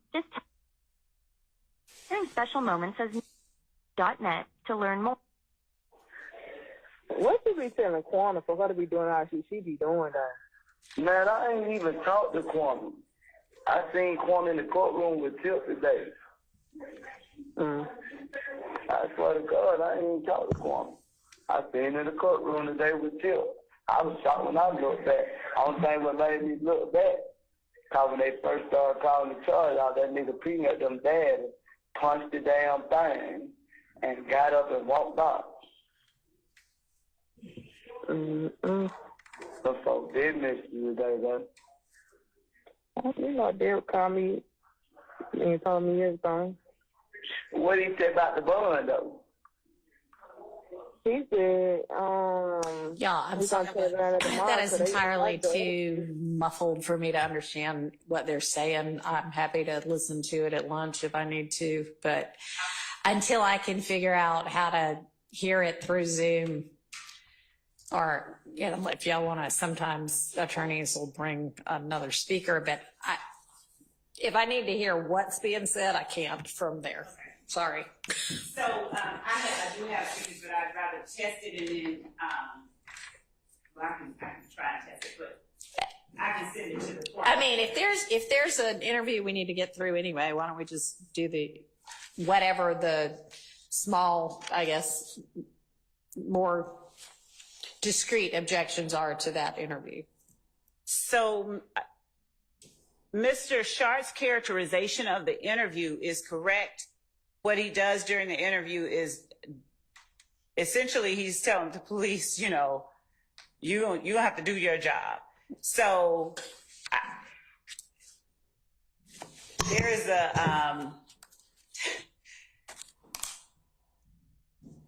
there is no particular reason at this point that I see that we will be playing it. Okay.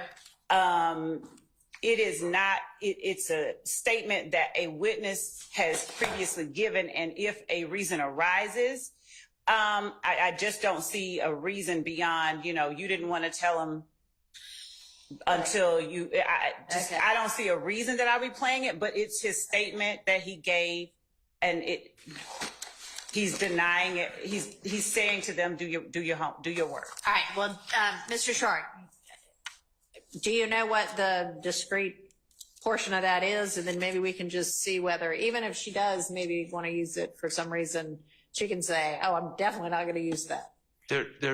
I didn't identify any. Okay. Speaking for Mr. Still, Mr. Still was not mentioned in it. Okay. All right. Okay. So anybody else have issues with Mr. Sledge's 2015 statement that the state's probably not going to use anyway?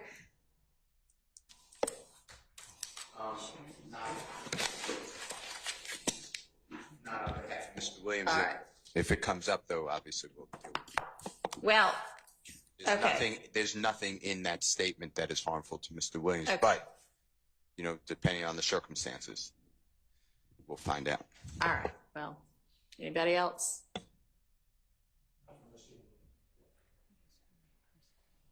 Silence from everybody else. Okay. All right. So, as to the telephone call, is there anything in particular y'all want to direct my attention to? Y'all know what it says, even though I haven't been able to distinguish it yet. Or you just want me to listen for the whole? I just object. I mean, it's Mr. Sledge reporting to his significant other what happened in his hearing that day. And I don't know this for a fact. I believe that he had the prelim. I believe it was him and Mr. Stillwell together. Okay. I don't know that for a fact. I could be wrong about that. But he's just commenting. The investigator Dennis, I believe, is the person. It may have been Thorpe. And I wasn't at the prelim. I didn't represent Mr. Stillwell back in 2015. And he's just commenting on witness 1, witness 2, and witness 3, and who he thinks they are, and his significant others commenting back. I don't know why the state would think, because Mr. Sledge, who they're saying wasn't even at the shooting of Donovan Thomas, okay, they haven't charged him with that. Right. I don't know why they think that the fact that Mr. Sledge isn't saying that's a lie about something he wasn't even at is somehow a tacit admission against Mr. Stillwell. It makes no sense to me. Okay. No, I mean, that I can see the logic of it. It may be that on that issue, it is inadmissible and not relevant. But in terms of him being able to tell from what witness 1 says and doesn't say versus witness 2 or witness 3, that he knows who that is, it may be relevant to their whole concept of everything that goes on within this YSL gang. Everybody shares the information and, you know, I'm tight with him and I know what's going on. So, which is one of the issues that they thought it might potentially be relevant for. Now, they'd have to have a reason to play it. And I think we're going to have to wait and see on that. But if that becomes actually why they're playing it, then I think I would overrule a relevancy objection to that if it's, you know, legitimate. I don't foresee any situation where Mr. Sledge, I'm fairly confident is going to say that he knows all these individuals. He knows Mr. Zachary very well. Yeah. He was charged in a separate crime and pled guilty to that crime with Mr. Zachary. But even then, I would, even if it became relevant for that, which I can't foresee any circumstance, I would strenuously object to him commenting on other people's testimony about a case that I understand. It's my client that he wasn't even present. I mean, I understand. And it may be that, and I think even the state's saying, I don't know that there are circumstances under which we'd be able to get this in, this would become relevant. If there are such circumstances, then I would think that much less than the entirety of the phone call needs to be played and we can limit it then. So maybe Miss Love, if you are thinking or it starts to look like you're going to need it, then if you can, get with the defense beforehand and y'all come to an agreement, understanding what my ruling then would probably be on what part would be relevant to that and what part wouldn't, instead of just, hey, I'm getting this whole 15 minutes in now. Okay? Yes, I can do that. That makes perfect sense. All right. Okay. So then anything else on Mr. Sledge's, the evidence that might be used with him at all that we ought to be looking at beforehand? So the other items that I've shared, if I don't know if anyone has been able to, if it has shown up, but I've shared the link with everyone except Mr. Howell, whose name just wouldn't populate. We just received. Right. I just, I'll see Mr. Howell.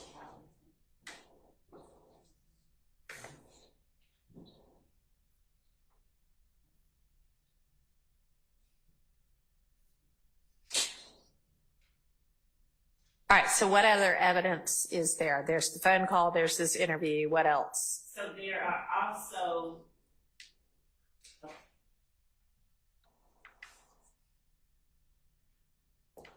the plea agreement, the video of the plea agreement of Mr. Sledge. All right. We have had the need to play other witnesses' plea agreements. All right. Well, at this point, if he's testifying truthfully, then we don't have any need to play that. right. If he begins to intimate that I didn't know what was going on, it wasn't really freely given or Right. anything like that, then we would want to show him entering that plea. Okay. We also have, and we may have already admitted this, we're checking the exhibits, but there is the video where Mr. Sledge is with Mr. Zachary, and they are threatening Kelvin Watts. We've labeled that, if we haven't already admitted it, as State's Exhibit 398 Yankee. There is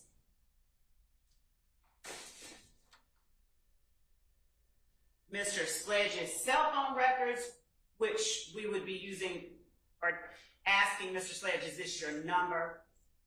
Was this your number at that time? All right, and would that be the only purpose of the cell phone records? Well, Or you plan to be using the cell phone records to show some things? to ask him about numbers within them. Okay. That he remembers. Okay. He doesn't, to ask him about specific Sure. persons and numbers. All right. And of course, we have Agent Bernie later on who Is going to be able to say whose number is whose, I guess, right? he'll be able to apply it. Now, Okay. we have Detective Dennis who would be able to say, and ADA Sprinkle who would be able to say what we determined was the owner of the Okay. accounts for each the numbers that are relevant. All right.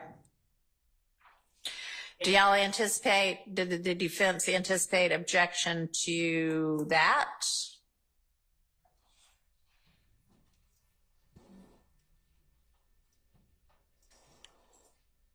No. You're saying, Your Honor, you're asking about if he remembers his phone number? No, I don't. Okay. And how about the 398Y video being used with, I mean, if it's already in, then the evidentiary objection's been dealt with anyway, but we haven't, I don't know where that list is right now. And he's in the video? He is. Okay. We're talking about the video with Mr. Zachary and Mr. Sledge. I don't think that's in there. Okay. If it's not, that will be 398Y. Uh-huh. And Mr. Sledge, I believe during his interview, he talks about that. Okay. Is this like a music video? No, it's a video, like a selfie video. Okay. Of someone filming. All right. And Mr. Zachary threatening Kelvin Watts. Okay. All right. If there is, we can play that. It's not even long. It's about less than 5 minutes long. Probably about 2 minutes long. If there is a specific objection to that. Y'all all seen it? Is there a specific objection that you know of now? Or that you know you might have? Just want the instructions, I think that you talked about that we did to 105, Mr. Williams is not in that video at all, and it's up to the jury to determine whether that should be. All right, well, I mean, I keep asking for an instruction or a proposed instruction, and so far nobody has been forthcoming with one. So, and I've told y'all until you get me something to consider, there's not much that I'm going, the burden, the onus is on y'all at this point, okay? I think we. And considering this is our last day of court before we bring the jury back on Monday, now would be the time to do it. Your Honor, you should be receiving that shortly. Thank you. And Your Honor, with respect to the video, well, I'll just wait to see what limiting instructions, because it goes to count 1 against each of the defendants. Right. So I'll just wait to see what the requested instruction. Okay. So a potential limiting instruction, but with regard to anything else about the contents of the video, y'all don't anticipate an issue. Okay. All right. Any other evidence for him? There's 2 social media posts made by Mr. Sledge on the night that Donovan Thomas was killed. Okay. And they are, one is Mr. Sledge is that night around the time of the murder, he's watching the Patriots and he captions it that he's watching the game, Let's Go Patriots. And there's another one where he is shown watching the game Okay. with his small child. All right. There is what we've labeled Stacy Exhibit 399 Yankee. It's a video of Mr. Sledge. He is saying,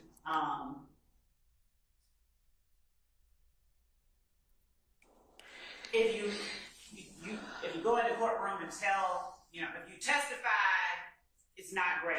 Basically, it's how do I say this? So you lie to your significant others, you lie to your family, and then you get in the courtroom and you tell the God's honest truth. Essentially, that's bad. I can play it. It's 13 seconds. I can play it for the court. Well, does the defense know the video she's referencing? Yes, it's already in evidence. Actually, Mr. Williams' video saying that is in evidence, not Mr. Sledge's. Okay. Maybe not in evidence. 399Y, Yankee.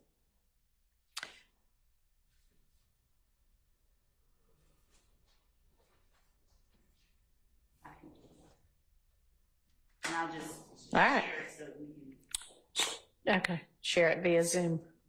All right. Give me a sec to get Zoom opened. All right. You lie to your kids, you lie to your mama, but you get in the courtroom and in the investigation room and tell them punk ass people the God honest motherfucking truth.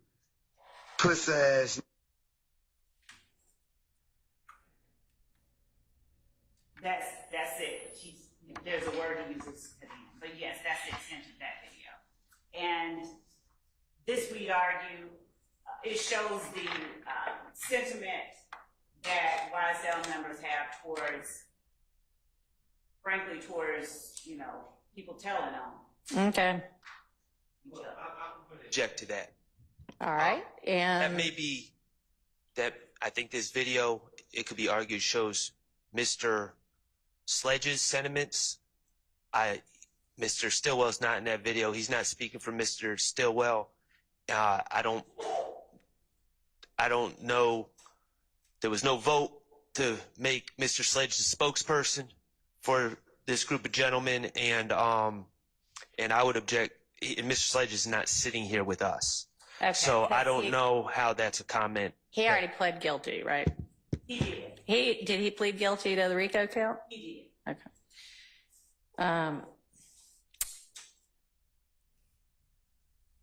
Y'all can cross him on that topic. What about the 2 social media posts with him watching the Pats game? Any contemplated objection to those? Okay. What else? There's also a video that he posts, not a video, but a social media posting that he makes on June 24, 2015. Free little D, like right now.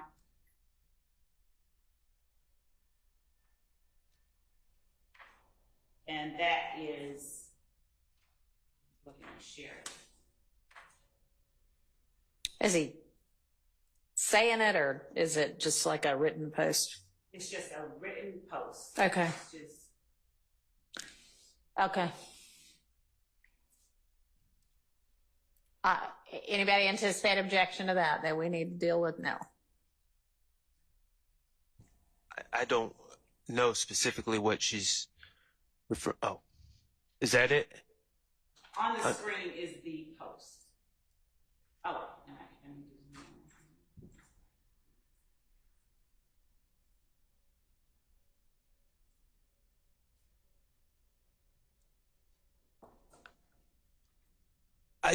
I just don't know what the relevance is of some of these things. Like, so 6/24/15, what's just happened? Why is he in? Why's the little D in? Which little D is it? Demekion Darlington. And he has been arrested. I can tell you the reason that we're wanting the relevance of Okay, what's that? It's the urging of each member. We don't have just him. We have him saying free little D, free the other little D, free various members of YSL, as we have with other defendants that are currently on trial where, for instance, when Mr. Winfrey was arrested, Mr. Williams had free Roscoe shirts, they're wearing it. So they're advocating for the release of their fellow gang members, and it shows their solidarity, their support for, and the existence of the organization. All right. I would more accurately, in my mind, say that he's posting free his friend, and to the extent that Mr. Sledge says he doesn't know Lil D from Mechanicsville, that's Demekion. That picture is of the Demekion Garlington, Your Honor. Okay. To the extent he says he doesn't know him, or he's not friendly with him, or I mean that maybe that would become relevant, but. Yeah, I'm going to permit it over a relevance objection to show or potentially show the issues that Ms. Love has said she would offer it for. And of course, y'all can argue that all this shows is he's concerned about his friend, but that's a topic for argument. I think it is relevant, though. Your Honor, there's one issue that I failed to bring up earlier. Okay.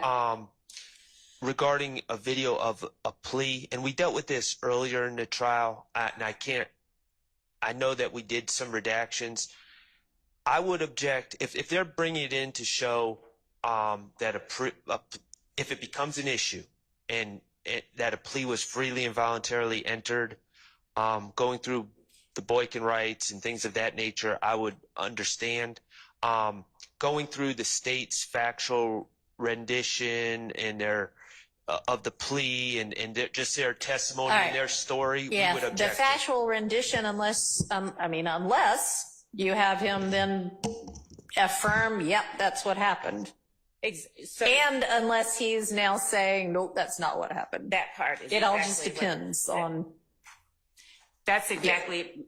Okay. Yes. So yes, I mean, depending upon the reason that the plea might end up being potentially used. Yes, I agree with you. If it's to show voluntariness, then the factual rendition is not relevant, and I would not expect y'all to try to play that. If it is to say, dude, when you took your plea, you agreed that all of this is what happened, and he has in fact agreed, yep, that's what happened, then and that's what I'm pleading guilty to, and it's not an Alfred plea, then the facts would be relevant. Right. And so we've heard creative ways to sort of distance witnesses from prior acknowledgments that they've made. So some may have expressed a lack of an understanding, or some may have expressed feeling pressured. And then during their plea colloquy, they actually shut it down and Okay. So yes, but understood. It's not necessarily all in. It is just going to depend upon the reason it's being offered. And just as with, whatever the, reasoning for the phone call. And I'm not going to say this as to every little piece of evidence. This just needs to be how y'all operate going forward.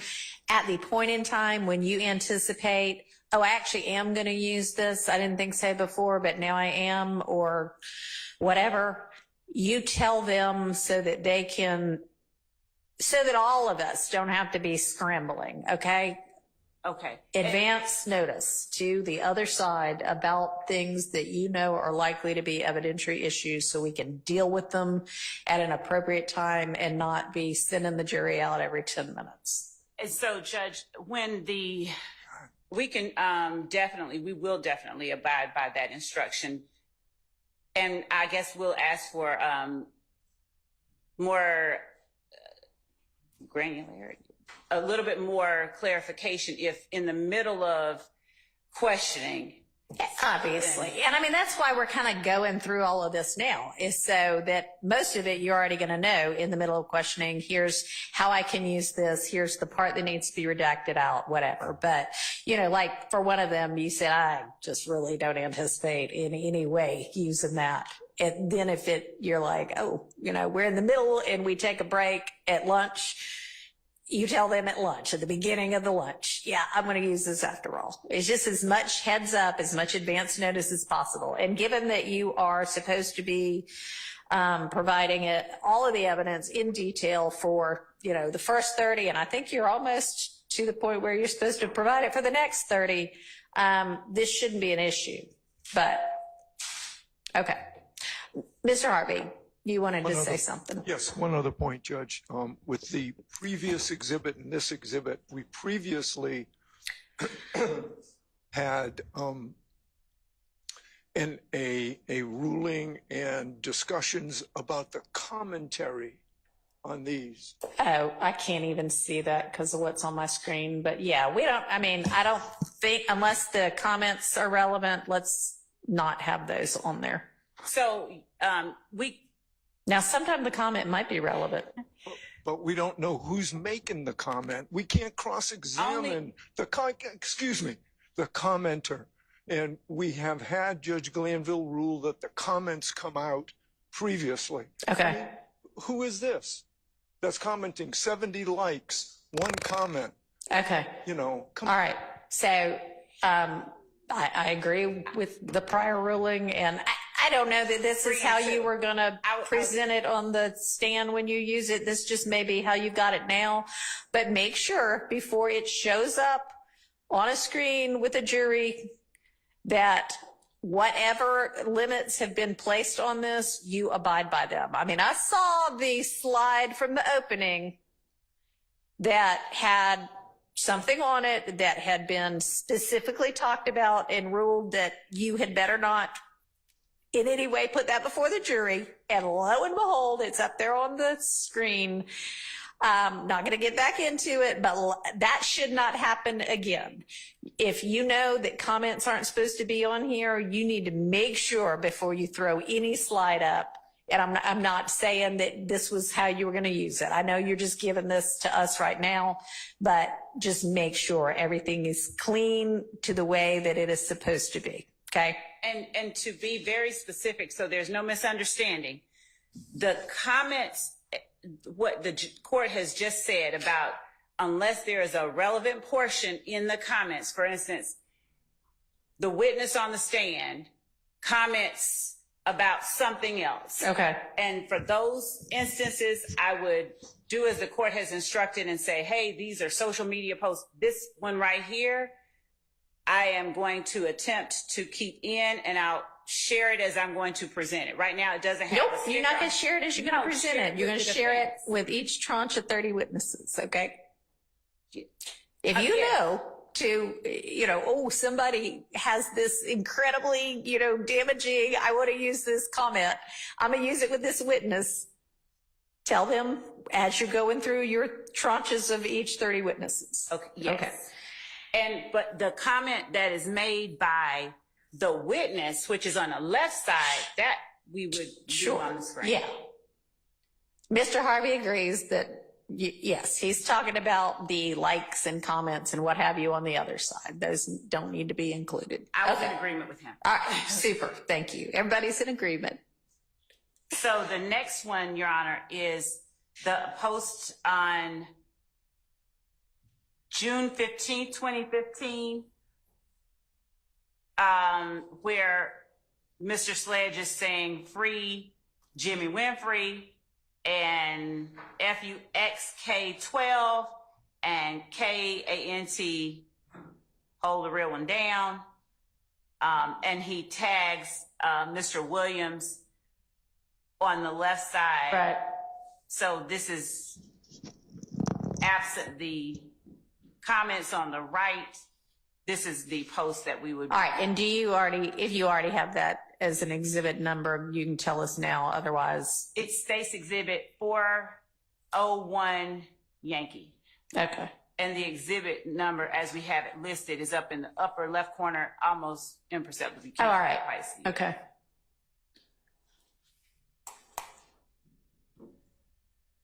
Does the court want me to just keep going? All right. I'm not hearing any objection. The next one is Stacy Exhibit 402 Yankee. All right. We don't, if you've got a series of free XYZ, free ABC, and they're all pretty much the same, then I don't need to see them all right now. Okay. They're all going to be the same issue, and you can do that. Okay. This is not saying free anybody, but it's saying happy birthday. Okay. Mr. Stillwell. Okay. Stop putting me on fucking fake pages, because I don't give a fuck, man. What y'all say, what y'all do. Anybody want to see me to? I'm here. I don't hide. And I do not run for fuck niggas. You did.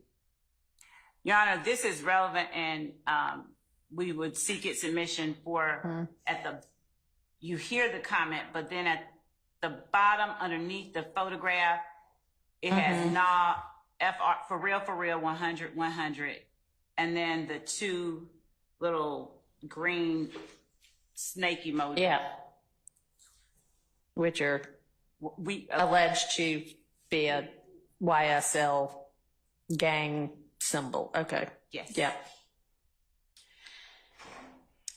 We've already admitted the content, the group photo that is now labeled states 405 Yankee, but because of what Mr. Harvey pointed out, that we had taken out comments, I was not certain without looking back at it whether the YSL, FUXK, the rest love had been admitted, and for that reason, I sought to admit the whole post, since this is the witness that made the post.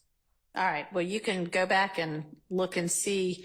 Let me ask y'all, with regard to these things that are electronic as we look at them, are y'all printing out a hard copy and using that?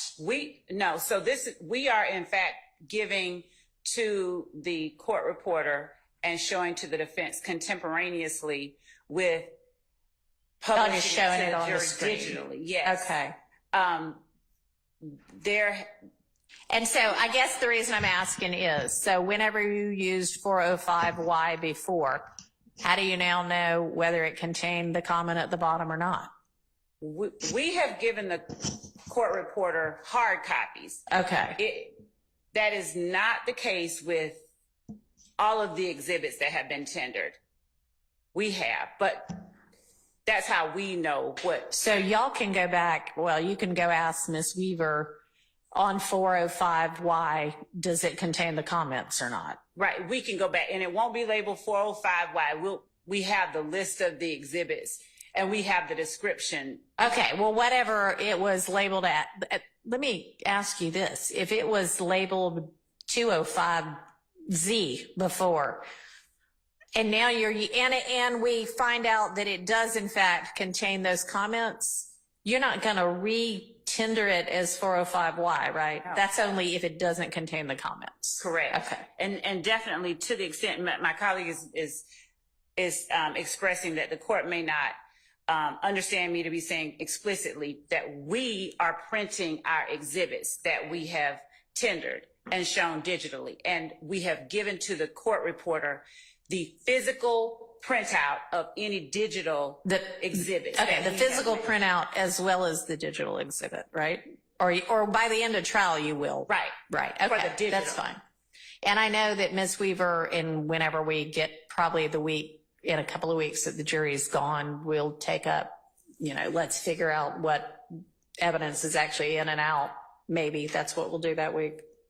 Not the whole week. We'll get lots more done than that. But I do know there is an issue with regard to a couple of defense exhibits because they were only shown, I think, on a laptop, and we'll just have to sort that out at some other time. But we need to think about going forward. If you're walking up to a witness and showing them something on your laptop, you might need to take a screenshot of what's on that laptop so that then the court reporter knows what it is. Okay.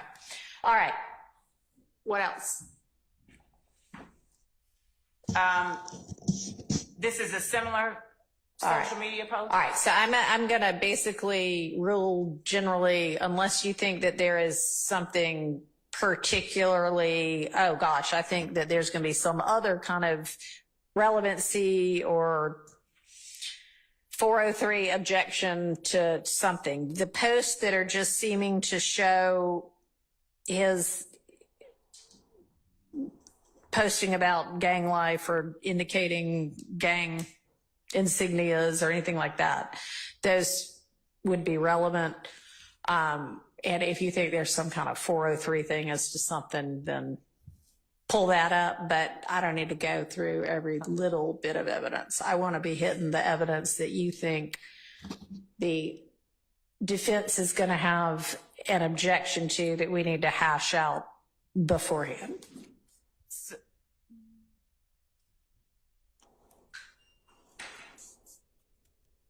I don't. There are 3 videos that are also social media postings. I don't see anything that would be 403 there. For instance, 416, Stacey Exhibit 416 Yankee has Mr. Sledge. It also has Mr. Williams and other alleged associates or members of YSL in it.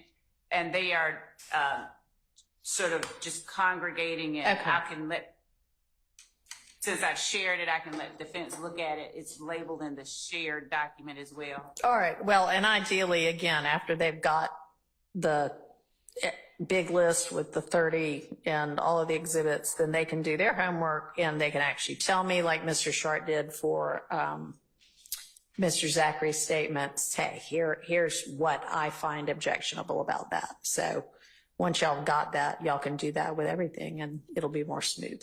All right. So, but you think that pretty much for Mr. Sledge, after what we've discussed, you'd be good to go, and the defense likewise. Okay. I do. I have shared with the defense just the case that is like the printouts from Mr. Sledge's federal case. I don't foresee, I'm not going to try and tender that as evidence. There may be a portion of it that I reference or need to reference, if depending on how he testifies, to refresh his memory or something, but I'm not going to try and enter his federal case as evidence.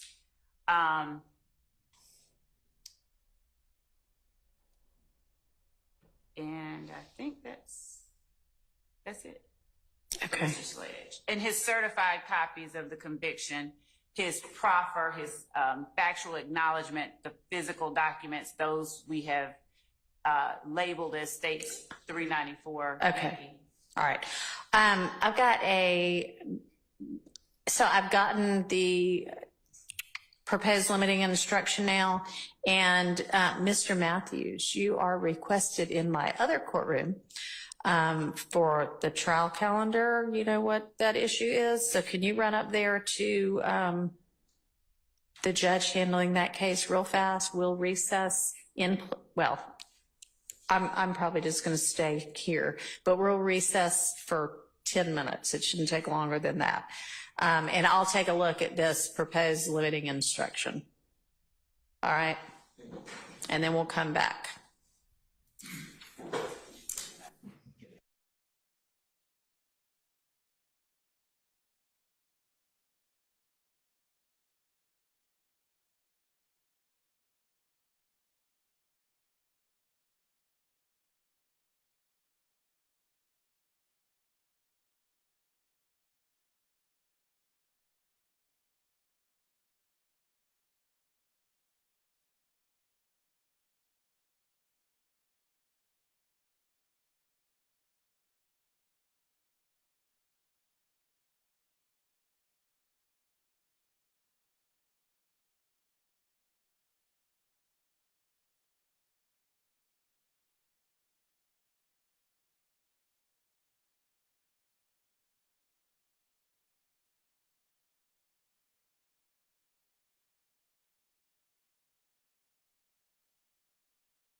emailed over the lunch break some proposed jury instructions, which I've been able to see on my mobile phone, but because we're having internet issues, hopefully IT can work some magic and let me see on my actual computer. You can move the...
Harvey, I think, had sent over something. Then there were two things, I guess, like an initial and then a revised suggestion from the state. Has anybody else sent anything? And Judge, oh wait, no, that's not.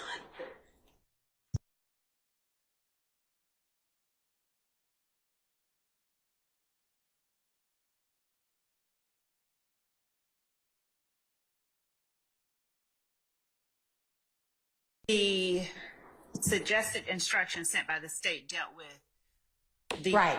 Mr. Copeland, how to handle Mr. Copeland's thing. Yes, I have a response with respect to Mr. Harvey's request. Okay, do you want to email that to Ms. Persfield? It's not a suggested response. I mean, suggested instruction. It is a response that we should not give an instruction and the reasons why at this point. Regardless, I haven't seen it, so if you want me to. I was going to orally, but I can. Okay, that's fine.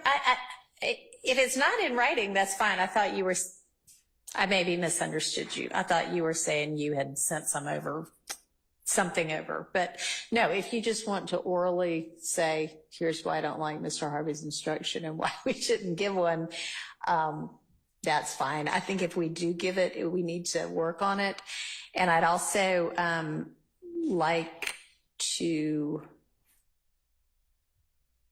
maybe sort out from Mr. Harvey. I'm trying to find it. There it is.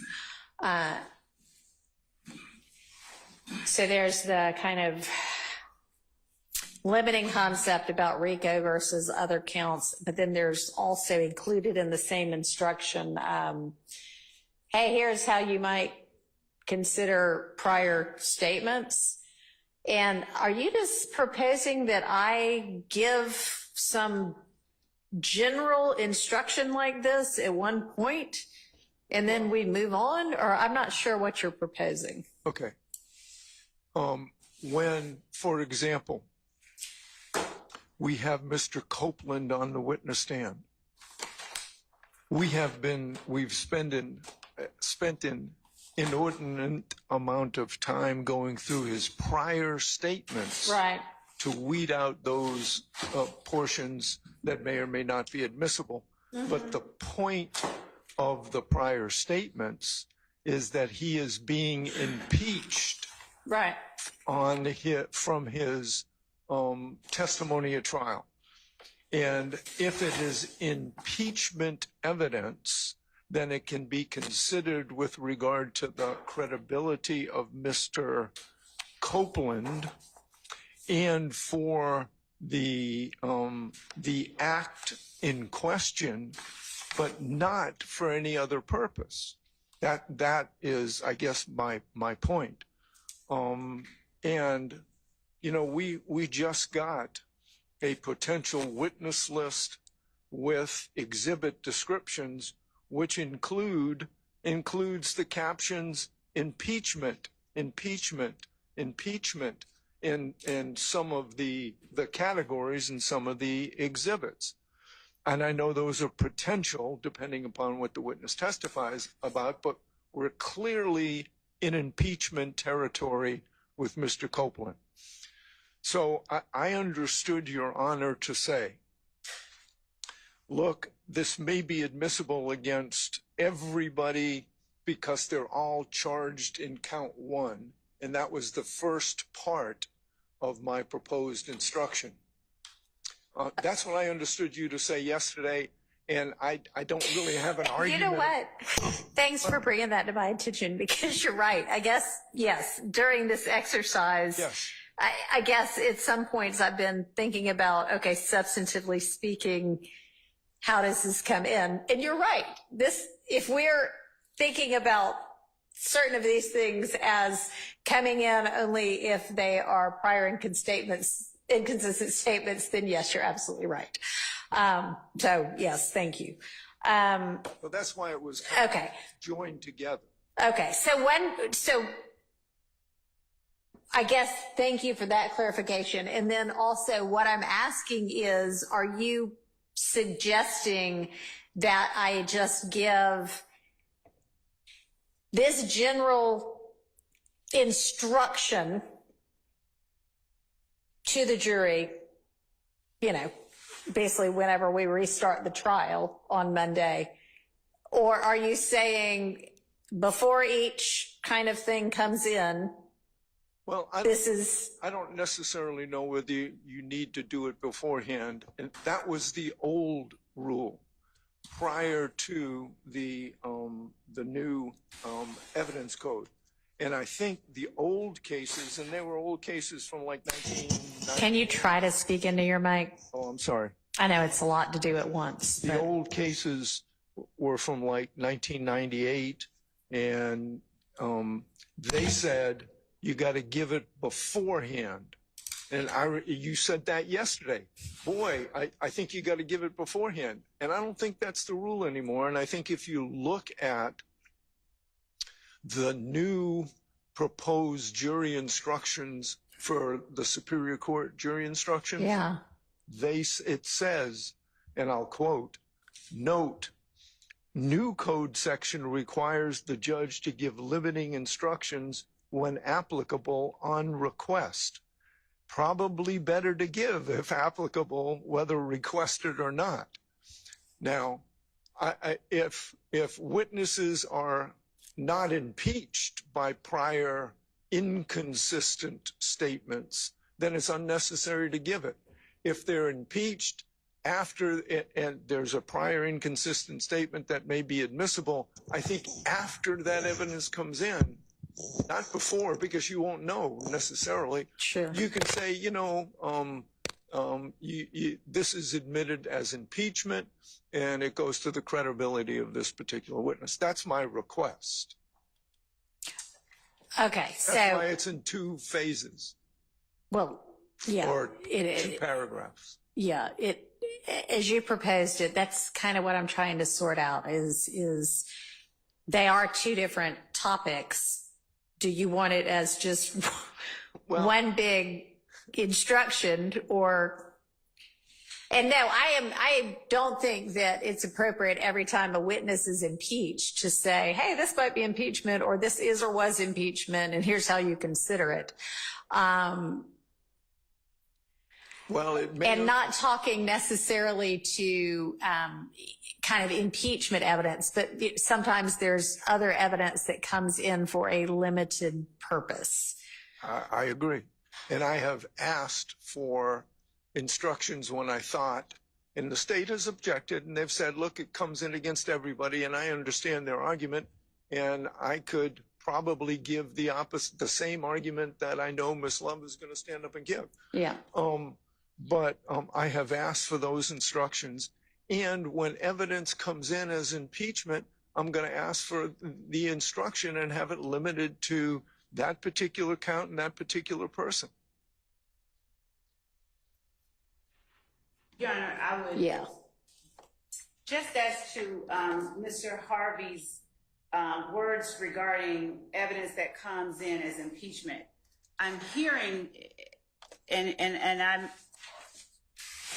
aware that he may not be saying it as I interpret it, but this makes the second time once he previously, before Your Honor began presiding over this case, once he expressly said impeachment evidence cannot be used as or is not substantive evidence. And I wanted to just make clear that under our evidence rules, impeachment evidence is in fact in the form of a prior inconsistent statement. A prior inconsistent statement is substantive evidence, not just impeachment evidence. So to the extent that Mr. Harvey is asking for any kind of limiting instruction because we ask or we admit a prior inconsistent statement that is impeachment evidence, I would object to that because that statement now becomes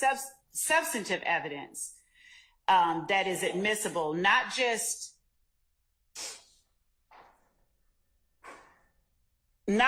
for one person or to, somehow attack the credibility of the witness on the stand, but now it becomes substantive evidence of what is stated, of what is given in that prior inconsistent statement. And because each of the counts in this indictment are alleged as overt acts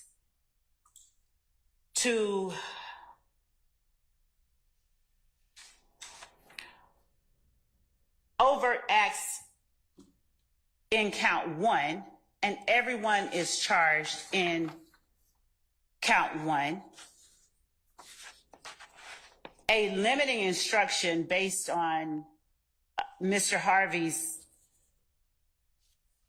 interpretation or assertions regarding inconsistent statements and the acts alleged regarding or who is alleged to have physically committed the acts would not be proper. The response that I have to the overall requested instruction he has it makes it, it goes into it a little bit more, why it would not be proper, but just based on what he has just said, we would object to that primarily because an inconsistent statement is substantive evidence. All right. Well, with regard to the beginning of your paragraph 1 that doesn't concern prior statements that I think is meant to concern the RICO count, that needs to be much more specific. So maybe if you could endeavor to make it more specific as to, if I'm going to give the jury an instruction, I want them to actually benefit from it. So, let's talk specifically as to RICO, and then I guess I am asking prior statements aside as to the RICO issue and then the substantive counts issue. Is your proposal that I say this once? Hey, these people are charged all in count 1, which is RICO.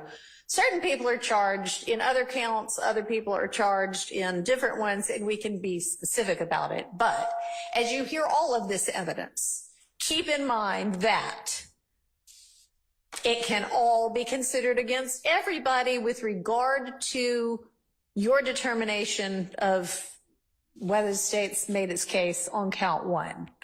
But it can only be considered as against the defendants who are charged as to everything else. All right. And give that once or give that, I think give that once, because otherwise it's, okay, now I don't know if we're going to very cleanly break each time from, all right, this is counts 2, 3, and 4. Now we're done with that. This is counts 5, 6, and 7, so that I could separately charge each time. But the jury has to make the determinations as to the predicate counts. Did the state prove that first place? I know this predicate count. Did they prove this predicate count, and that anybody else may be a participant or should be? That conduct should be imputed to anybody else. That's the issue. That's the whole concept of a conspiracy in RICO. I get it. But when you are admitting inconsistent statements. Right. Now, I don't want to talk about inconsistent statements right now. I'm talking about how to handle the RICO count and what should be limited with regard to that. Okay. We'll get to the inconsistent statements in a minute. We will try to make it more specific and resubmit it. If that's what I understand. All right. Yes. And then do you all think that and I know you don't want one at all from the state on how they should consider other charged crimes against everybody as for RICO, but not against everybody as for guilt to that crime itself. But assuming I'm going to give one anyway, is the best way to do it a one-time, let me explain this to you and how you consider it, and not every time we move to a potential different crime? I'm leaning that way. So I'd like for y'all to try to craft something that way. So anything else on that? Just to say that broadly, to give an instruction at any juncture other than the end as it relates to the RICO count and how it should be considered would be confusing and premature because it would be incomplete. Especially the way that we've seen it in Mr. Harvey's proposed instruction. So just as much as the court is asking, how are we proposing instructions be given on, during or throughout or at one time at the end? Our position is that regarding this topic, at the end, at the very least, one time at the end, and we have more to say that we can put in writing in response to Mr. Harvey's. Okay. Well, I don't think it's particularly helpful to have the jury not have any idea how they are supposed to be considering and evaluating this evidence while they're listening to it. And I know they're not deliberating on the evidence until they all get together at the end of the case. And I know that they are not making any kind of determinations about it until they're deliberating together at the end of this case.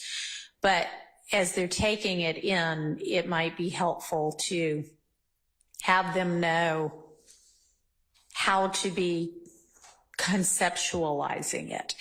And if this were my trial from the outset, yeah, it would be pretty bizarre for me halfway in to be like, oh, hey, by the way, here's an instruction about it. I would have done it before now. But if I'm going to do it, it's not that weird for the first time they see me while I'm telling them other things anyway to say, and hey, this might be helpful as well. Here's something that you need to think about, and here's a way to think about it. So what I mean for that is, and I mean, I think I'm making the decision anyway. I think the appropriate way to do that is to give that instruction once and then give it again at the end to remind them, but not throughout the entirety of the trial each time we move from one set of crimes to another. So Your Honor,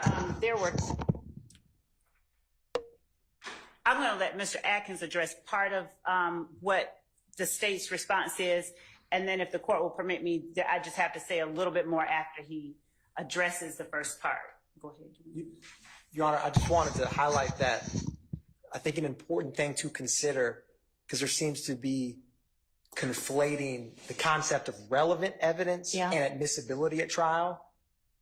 with every defendant being charged in count 1, the RICO, evidence of, for example, Act 39 we talked about, Mr. Winfrey.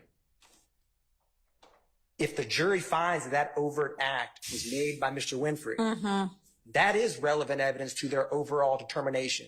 And so I think any instruction, if the court were to give one, I think, as the court alluded to, it needs to illuminate something in the jurors' minds, not confuse them, but explain something. With every defendant having count 1, there's no defendant who's not charged with that. So all of the overt acts which track the indicted counts, if someone is not mentioned in evidence presented in Act 39 and defendant X is never mentioned, the jury never hears any evidence of that specific defendant, that evidence is still relevant when they're deciding count 1 for that defendant who was never mentioned in said act.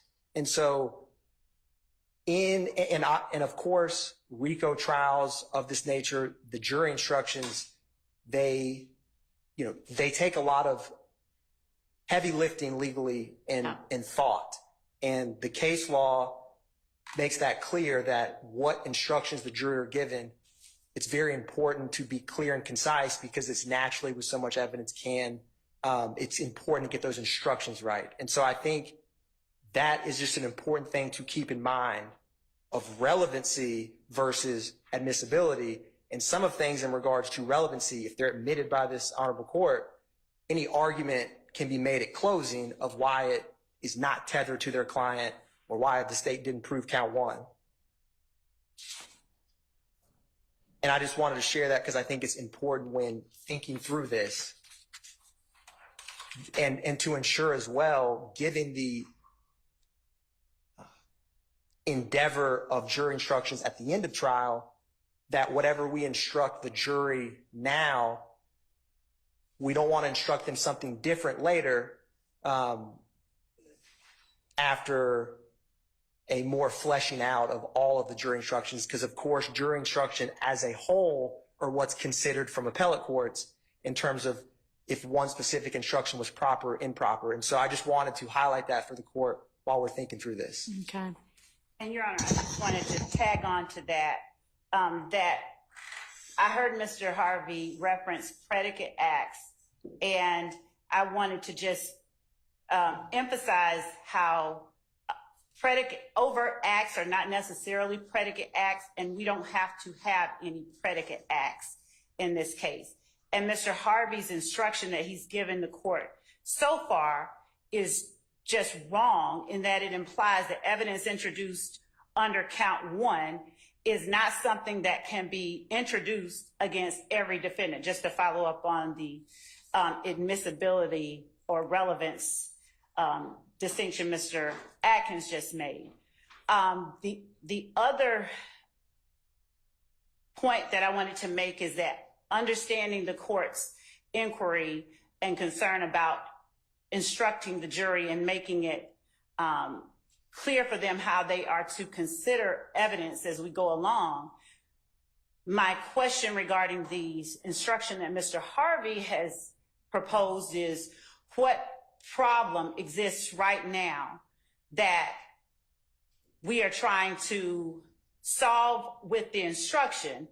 And my answer to my own question is that there is not one at this time prior to the close of the evidence that requires us to give the type of limiting instruction that Mr. Harvey is requesting. Right now, as it reads, his instruction is misleading and it's confusing. Well, yeah, it is not particularly helpful at this point in time. It's a start because he at least sent something. So, which is what I've been asking everybody to do for the last week and a half. But yeah, no, it's not what we're going to use. It is not particularly elucidating, but it is at least something. So thank you for that, at least. May I respond? I'm sorry. I didn't know whether you're done or not.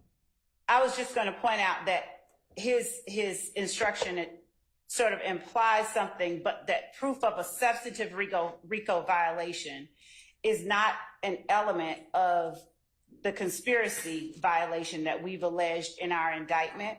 Well, and I mean, in all honesty, nothing about this even mentions RICO, which is what we're trying to clear up for them. So it needs to be much more specific and targeted also. I mean, this is just general amorphous, well, not helpful. That, you know, sorry. I understand, and it's very hard to pinpoint. I think it's extremely difficult, and in that sense, please don't quote me. I agree with the state. First time in my life, perhaps. Yeah, probably so. But I think what the state is doing is conflating the gang charges, because if these go to the gang charges as well, then I want you to instruct the jury every time gang evidence comes in that the mere participation in illegal activity with a gang member or gang members does not, as a matter of law, constitute gang activity. Right. It's got to be in furtherance of the gang. And I will give an instruction to that. It will not be every time gang evidence comes in. That'll be an end of the case instruction. But that's what's being conflated here. We're getting RICO evidence, we're getting gang evidence, and it's coming from the same witness, and that makes it very difficult to parse out, given that kind of... That's why we're going to have really good instructions. And Your Honor, I agree. The gang is the enterprise that is charged. I understand. So let's get something much more specific than this. Now, on the prior statements thing, sometimes they're only impeachment and sometimes they're substantive evidence. So it's not true that every time a prior inconsistent statement comes in, its only way that it can be considered is as to the credibility of that witness. It's not true. I concede a split in authority. The 11th Circuit specifically says that impeachment evidence, inconsistent statements are... Are they talking about Georgia evidence or are they talking about their own? So then it doesn't matter what federal courts say about it. But it's the same rule. It's the same rule, and I get it. I conceded that. I'm conceding. I'm arguing. It's the same rule. It is the exact same rule. The Georgia courts have specifically said we're adopting the 11th Circuit. So I think there's some disagreement, but I concede the Georgia rule. But sometimes it's still just impeachment. Sometimes. So, and the state has said several times, both in their exhibit description and today when arguing to Your Honor, that's impeachment evidence. If we may just want to impeach them with that. And that would go to the credibility as to that act. And Mr. Nichols is not charged in that act. So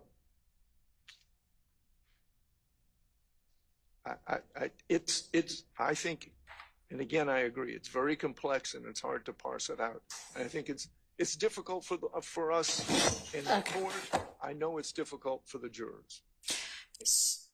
All right. So with regard to prior statements, it's kind of whether we're talking about a witness who's testifying or it coming in some other way. But when you're impeaching a witness who's testifying with prior inconsistent statements, it's substantive evidence when it comes in. So, all right. Now there's the other issue of the jury instruction I am going to give. And obviously one jury instruction I'm going to give, we had discussed before, and it's, and I had read it out, but upon further consideration of some of the motions that have been filed since that time, including the kind of new spin on Mr. Stillwell's motion for a constitutional and fair trial with requested relief, and just considering some of the motions that have been filed, I think, by Mr. Williams since, I am actually reconsidering and have reconsidered and made a different decision about, at one point I had said I was going to just say disregard any comment about any of the actions of the lawyers, and I'm going back to the proposed instruction with that, and I'm going to say that may have been disparaging of any of the lawyers in this case, because I mean it is a fact that on the record some things were said about certain defense counsel that anybody who's an attorney would consider disparaging, unprepared, and unprofessional. So I'm going to address that and seek to cure that by just using that actual word. So that has changed with regard to my just general opening instructions about being the new judge on the case. Now we have to decide how we're going to instruct the jury about what to consider and what not to consider as to Mr. Copeland's testimony. Now, this assumes,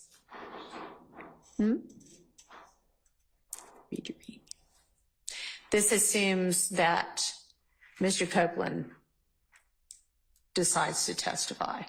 Obviously, if he decides at this point, you know, on Monday not to take the stand at all, then it's a pretty easy instruction because it's disregard everything you heard from this witness. But if that's not the case, then does anybody have a proposal for how we are going to, and I think that's what the state had sent something on. And has the defense had a chance to look, and is there, I think Mr. Williams maybe has just sent over his proposed instruction, which hopefully everybody has gotten. All right.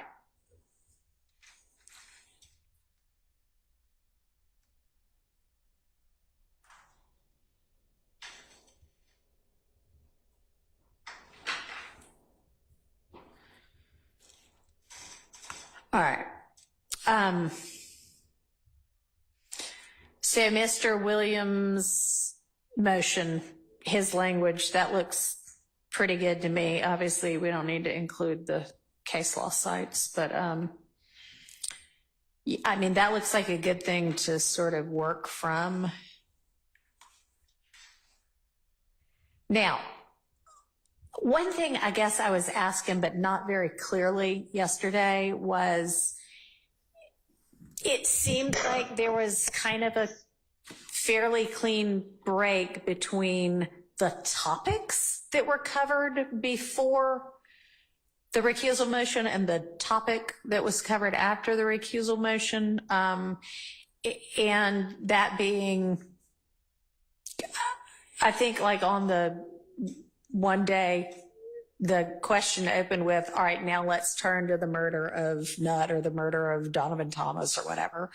And that was after the recusal motion had been filed. So was there any discussion of the murder of Donovan Thomas with Mr. Copeland prior to the recusal motion? Because it would be pretty easy to also say, not just with regard to dates and times, but anything about the Thomas murder, disregard, if that only came up after the recusal motion was filed. Your Honor, with respect to any reference, I haven't had a chance to listen to all of it and read all of the testimony that and all of the questions that Ms. Hilton asked of Mr. Copeland. But I can say that so I at this time I would ask that the court not instruct the jury as to disregard any specific subject because. Well, I'm wondering, so I mean, y'all have had the the point of getting y'all all the testimony was, well, one of the points was so that you could look at it. Yeah. I mean, I'm not saying I haven't looked at it. I'm looking for and reading it. Yeah. So, I mean, if there is kind of a break in terms of subject matter as well, that'd be an easy thing to instruct on. But does anybody know the answer to that? So you do? Okay. What's the answer? I misspoke yesterday, but there were video portions of Mr. Copeland's statements on early morning hours of January 11th, 2015, as well as January, I think it's 21, 2015, played for the jurors. They were small. They were like, quote unquote, real impeachment. Right.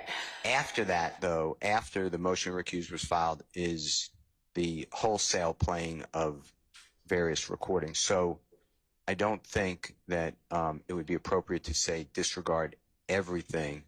I have all my notes and I have the transcript. Okay. But he did discuss things that you're talking about. He did discuss his relationship with Mr. Williams, his relationship with Donovan Thomas, with Mr. Kelvin Watts. Right. So he was getting there. Okay, but if it's all that sort of background relationship stuff, that's not the murder of Donovan Thomas. That's all the background. So what I'm trying to sort out is, had there been any testimony about the actual, here's the night of the murder stuff before the recusal motion? So, Judge, it's when you say about it, in as much as it's relevant to the issue of the murder itself, that's the reason why I was asking the relationship between parties and all of those kind of issues. That's not what I mean, and we can be clear about that. I mean, the night of the murder, the what happened, how the murder went down.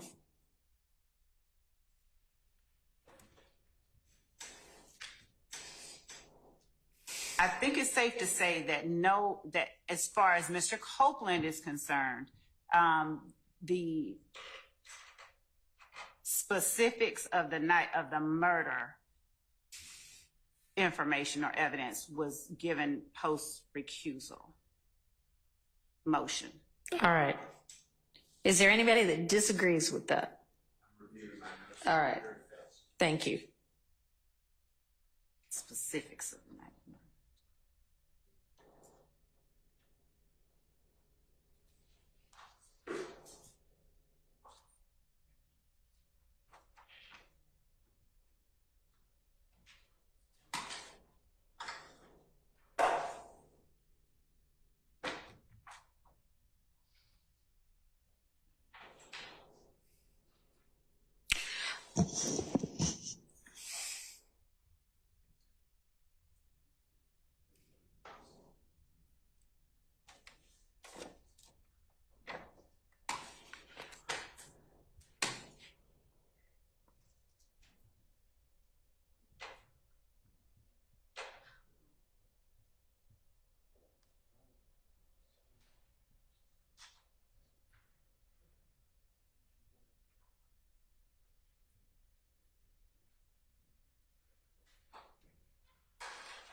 And Your Honor, would the court consider the state's position that in characterizing any evidence in any way, it could imply to the jury that certain other evidence does not fall into that category? So in other words, any evidence of the night of the murder, I'm not certain how the court will be instructed. I'm not either. That's what we're supposed to be tailoring today. That's what I wanted y'all to be giving lots of thought to.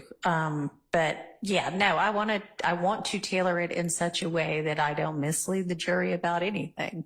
But y'all all agree that we have to tell them to disregard some of it.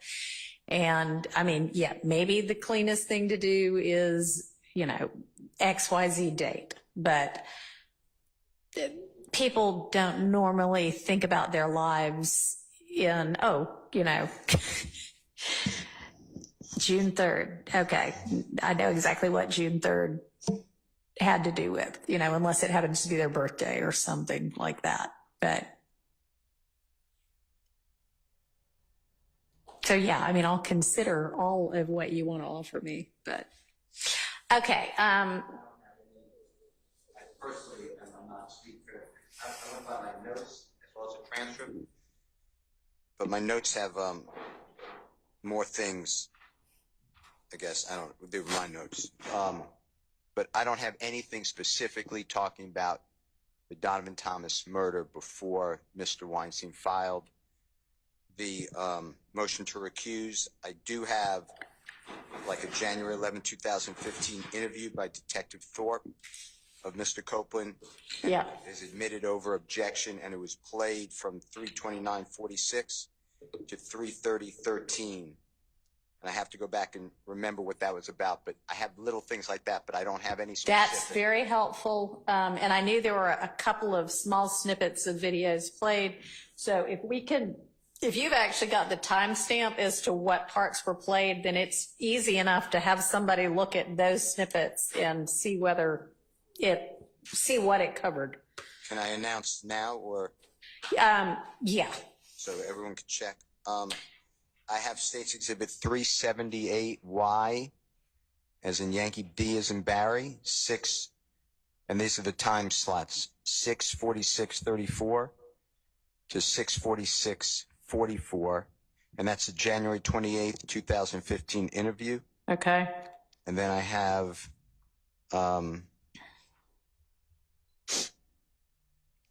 the January 11, 2015 interview marked at State's Exhibit 358A as in Elisa, and it's at the time I just said, which is 3:29:46 to 3:30:13. That's what I have. And then I have nothing else about specifically his interviews after the killing.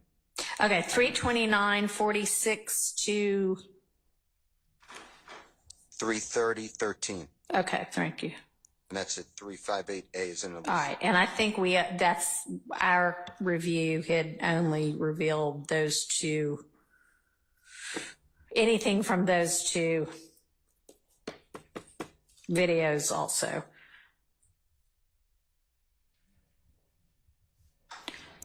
All right, anybody else have a different recollection about either more videos or the specific topic of the night of the murder having come up prior to the recusal motion?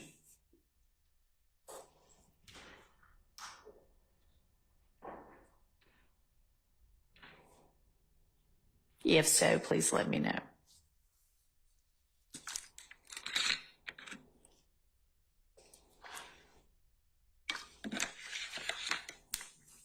All right. Silence. All right, turning back to Mr. Steele's proposed instruction. You're saying that as to collecting their notes, they're going to be sealed for the record. Why not just destroyed? And I don't even know if your mic's working right now. We might need some more batteries, but I was given more batteries, but this should be working, I hope, anyway.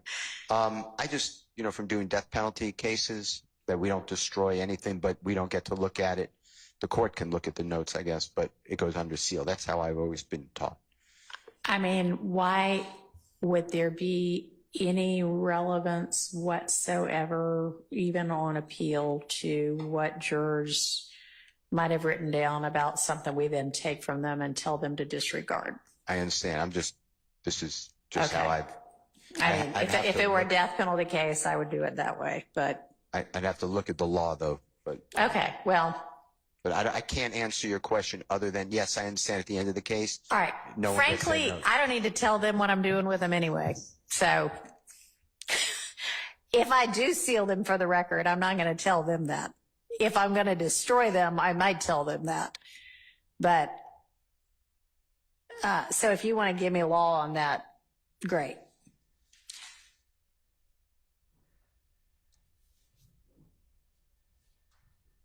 All right. Now, one other thing that I propose to do, because we're telling them there's this chunk of testimony from a couple of days that y'all need to ignore entirely, disregard entirely, don't give it any consideration. What I propose to do, in addition to instructing them on that, is to then do some version of, and Ms. Persfield found a case that was pretty recent where a court had done this when they were having to say, ignore all that evidence, disregard it. They actually kind of said, and if there is anybody who thinks they can't, let me know. And I would propose to do that whenever I give this instruction, so that if there are jurors who are like, no, man, I just cannot do that. Once I hear it, I can't unhear it. Then we can know that. We could excuse those jurors.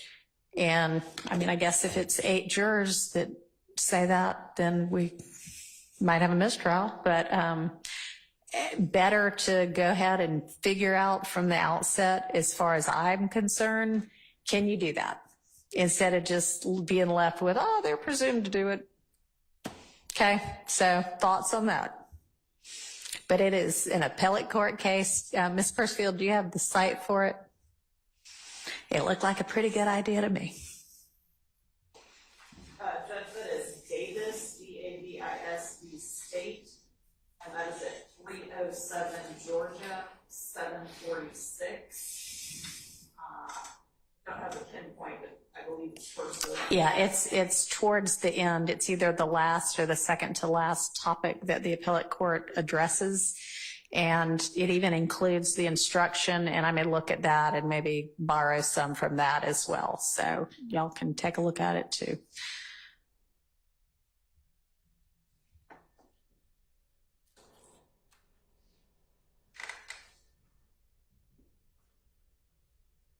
All right.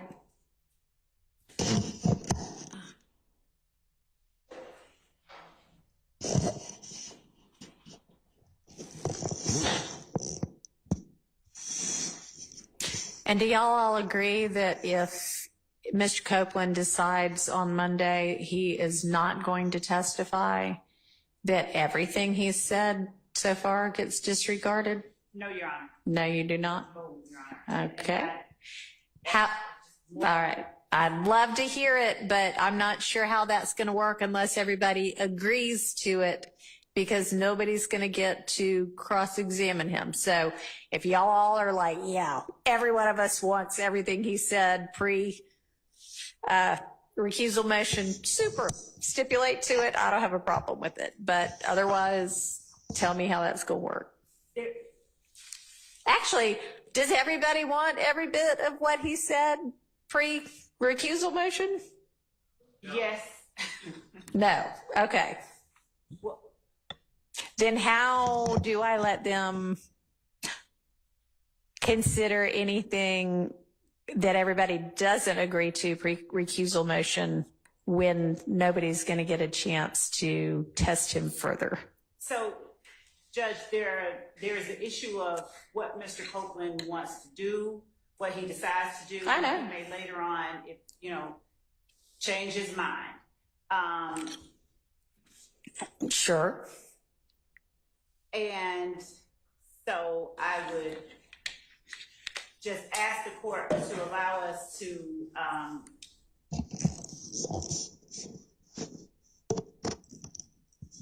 Think about what the court did. Okay, y'all, I have been asking you for the last week and a half to think about it and to get together on it. Specifically, if he chooses not to testify, because we were earlier, the court had said that regarding his decision not to testify, there were limitations as to what remedies existed. Yeah. And the court said that if we found case law to present it to the court. So okay.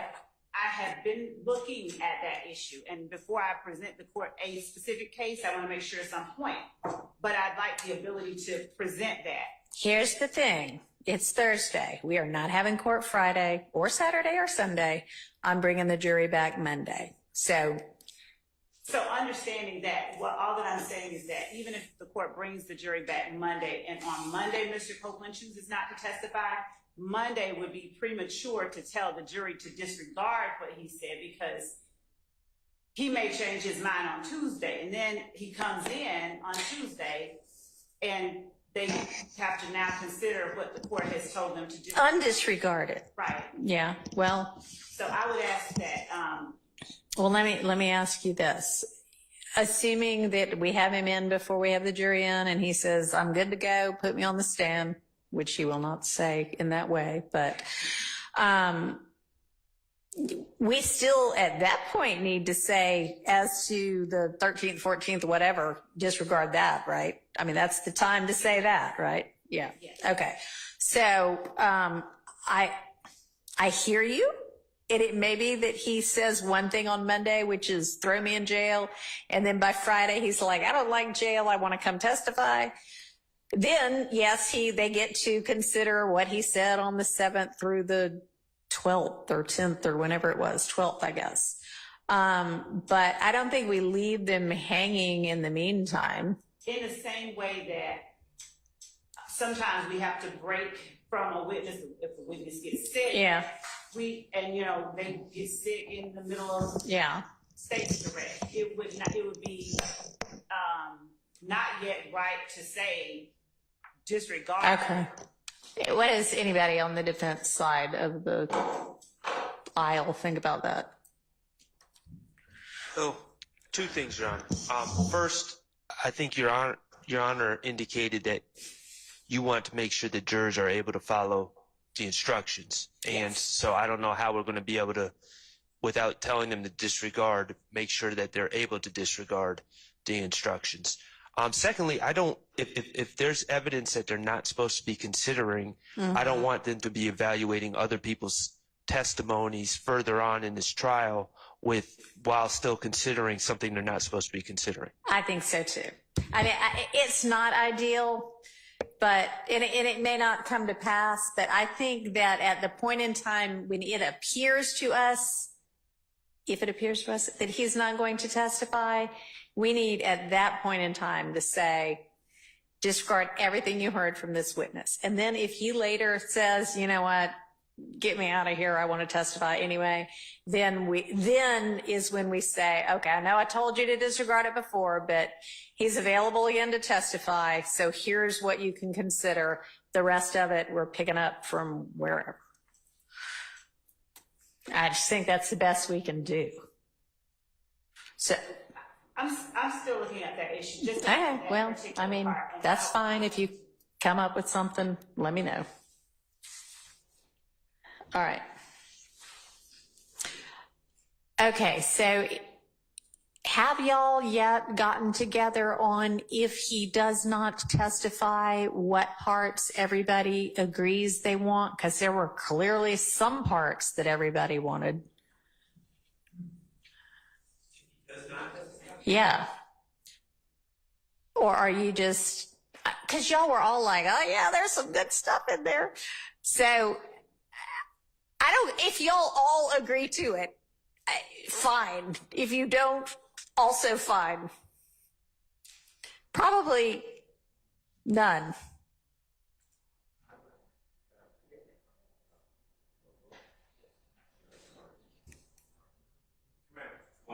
Sure.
After consulting with all parties on the defense side, our position is that if Mr. Copeland elects not to testify, we're going to ask that all of his testimony be struck. That's I've had the opportunity to cross-examine, obviously, Sure. and so that would be our position.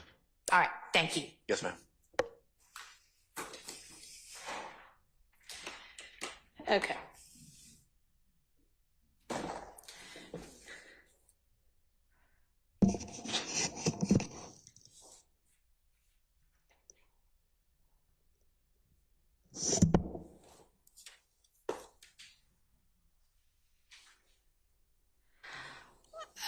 Okay, I think Mr. Steele, you were going to get me some case law on,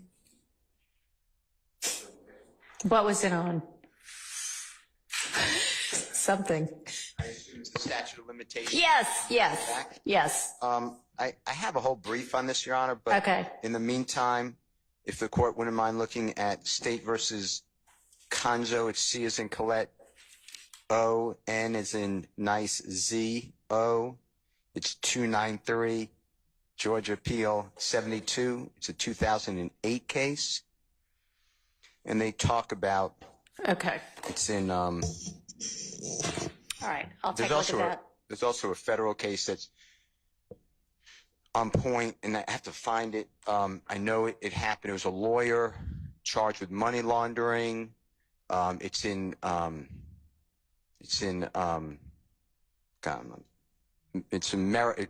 trial was a district court in Maryland, so it would be, and my mind's gone, what circuit would that be? I can't think of the If it's in your brief and you can point me to your brief, that works. Do we just get that brief? I'll send it to everybody. Is this something new that has not yet been filed? No. Okay, yeah. And I don't know if I filed it, but I argued it. So I have all the relevant cases. Okay, great. And Your Honor, with respect to just the argument that Mr. Steele makes, as it relates to, as I understood his argument is that, broken down, that the jury should look at the dates of the acts that are alleged, and if they only find that the state has, one, proven beyond a reasonable doubt acts that have been alleged further than 5 years before the indictment, that the state has failed to meet its burden. The problem with that is that in a RICO conspiracy, overt acts do not have to be a crime, and they do not have to be racketeering activity. So proving the act beyond a reasonable doubt is not a thing, for lack Not of the a right better standard. Right. Not a thing. Okay, I'll take a look at the case law. And second, Your Honor, that's breaking apart the whole of the RICO, and that's not the way that that's not the law. Okay. In fact, and I'll get the case, there is a specific case, I'll get it for the court. All right. It is the last date, the last overt act. So we have to prove that at least one, the existence of the enterprise, and at least one person committed one overt act. If that overt act, that last overt act, is within the RICO statute of limitations. Yes. That is what we're looking, not. Which may be what the nuance of that case is that, as you just described it, it would be true that if the only thing the state proved, let's assume that for whatever, I don't know if it was a federal or a state RICO, but let's call it a 5-year statute of limitations. And if if they had only proven overt acts, all of which were before 5 years, then none of the overt acts would have fallen within the statute of limitations, and therefore they would not have proven their RICO charge. And that may be what that case stands for. I don't know. I'll read it. I think I followed you. I may not have summarized your argument well, but I think I understand what you were saying, and that may be what that case is saying. Okay.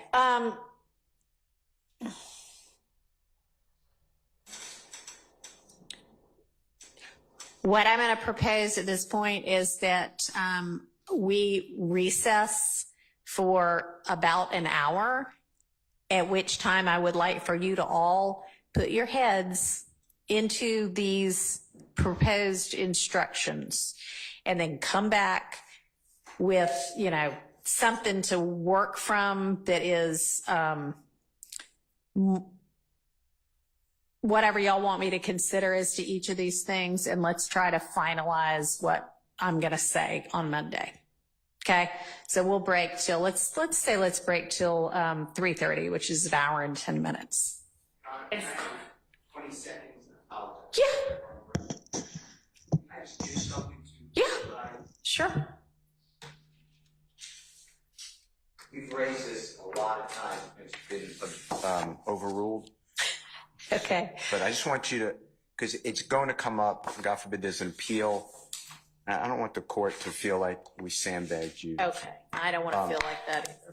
So I'm giving a copy of the case, if I may approach. You may.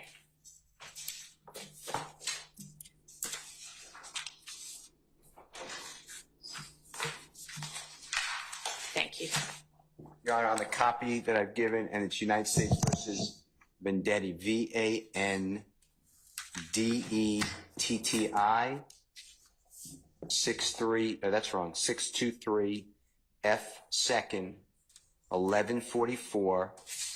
It is the Sixth Circuit, 1980, and the copy I've given this honorable court and the state, it's on pages 3 through 4.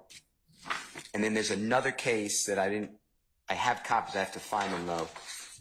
It's State versus Thomas, which is THOMAS.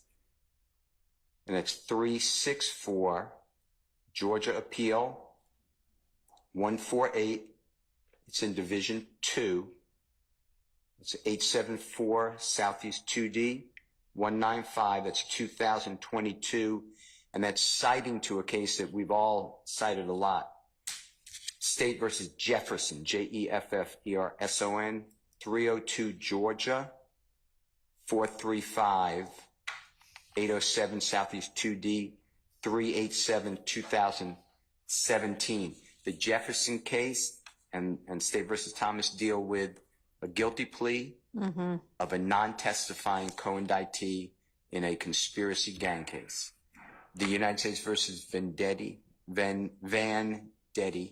case deals with a jury verdict on a co-indictee who did not testify.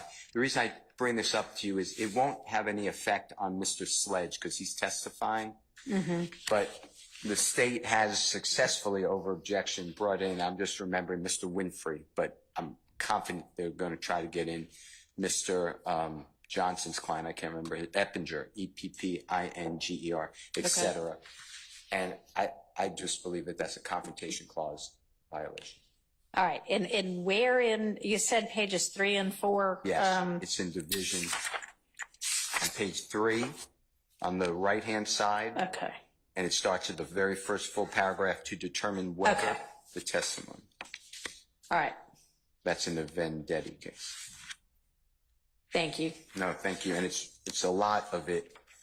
They summarize, they've in the Sixth Circuit summarized on page 4, specifically the first full paragraph on the left-hand side.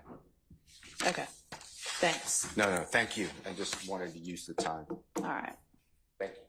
So, Your Honor, we have three instructions. Would the court mind just laying them out so that everyone is clear?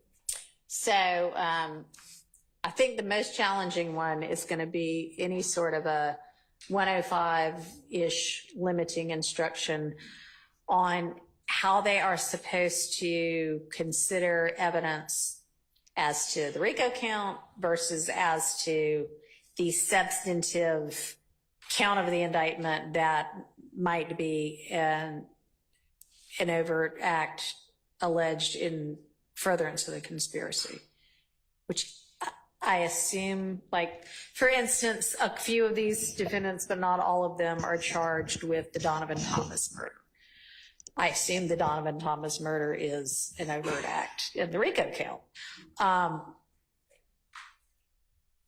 An instruction that clarifies for the jury that when they're considering all of the evidence on the Donovan Thomas murder, it is okay to consider that against all of the defendants, because they're all charged with RICO, when considering whether the state has established guilt, their guilt on count one, each individual defendant's guilt on count one. It is not, however, something that they need to be thinking about when they're deciding, okay, who's guilty of this murder? Mr. Williams is not charged, for instance. So they shouldn't be thinking, is Mr. Williams guilty of this murder that he's not charged with as a murder conviction? And I'm not necessarily explaining it well. That's why I'm asking y'all to come up with it.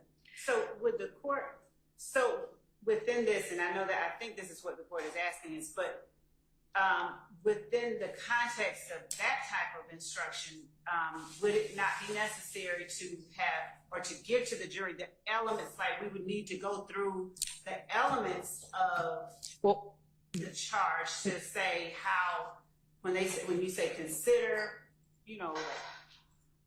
how they are to follow that instruction without being given the elements of each charge? How will they know how to?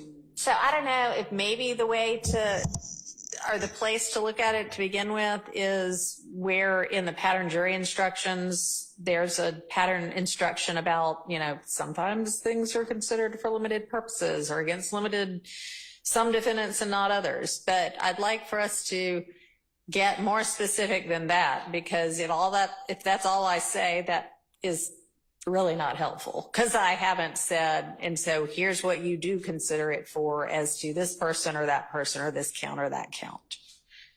So work on that. And then, what I'm saying about how we handle Kenneth Copeland's stuff. And I'll go ahead and look at these two snippets now that I've got timestamps and see, and y'all can do that as well if you want to make sure that you agree. But that's what I want y'all to be working on. Okay.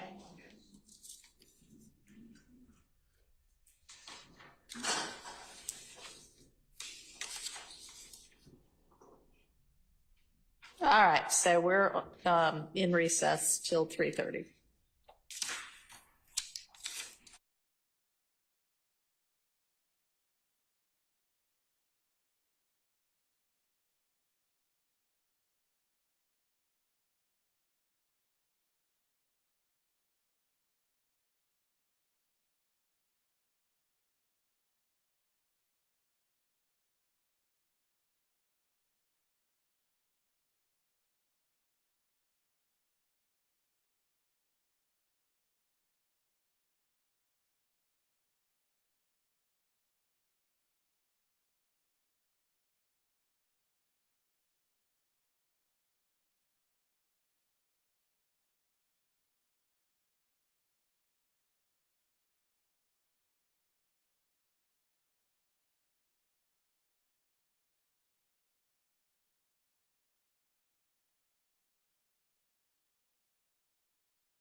So I have just received about 2 minutes ago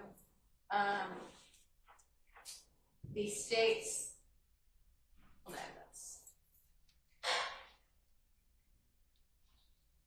the state's proposed instructions, 105 instruction, and then an instruction in the event that Mr. Copeland decides. Oh, sorry.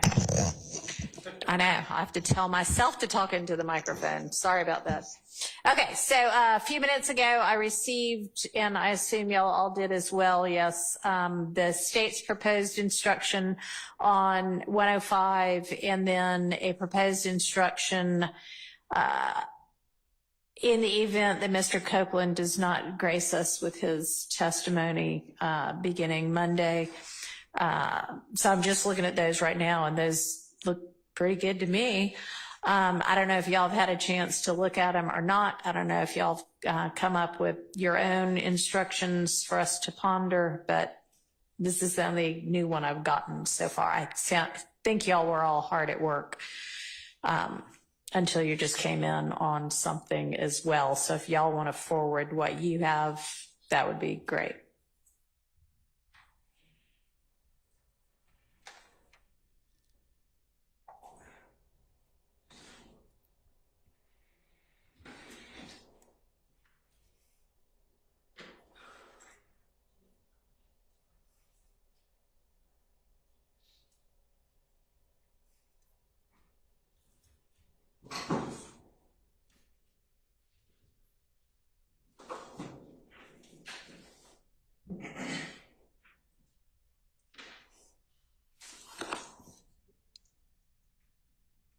Your Honor.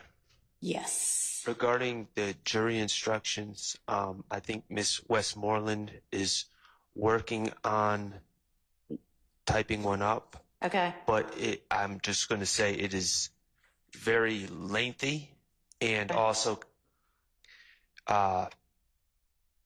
addresses a lot of, it's going to be very lengthy. I'll just put it like that.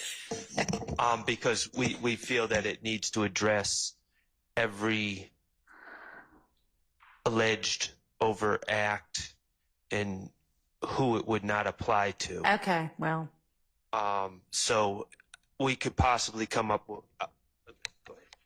we could possibly come up with a general charge, but then it would have to be repeated for every overact for every individual who is not charged substantively with that overact. Okay. Is that fair? Why don't you give me the really detailed one and then also a more general one?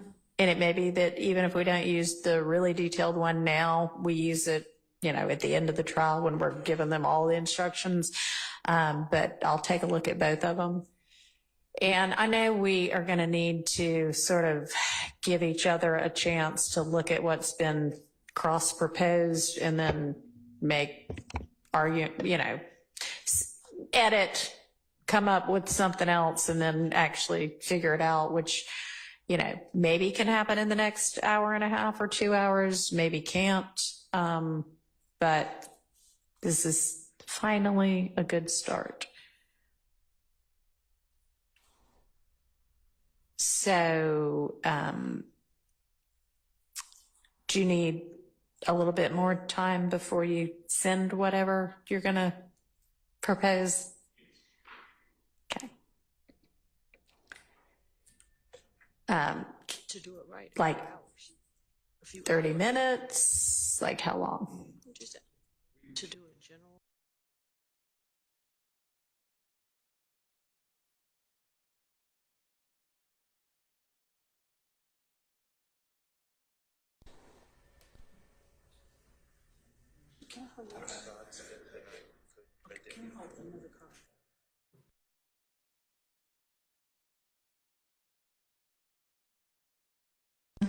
I think that we definitely can do this.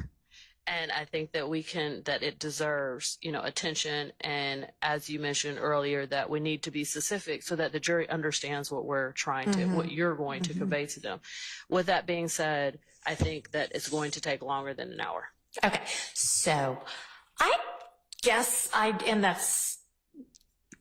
rather have it late and good than not at all. But I am having a really hard time understanding from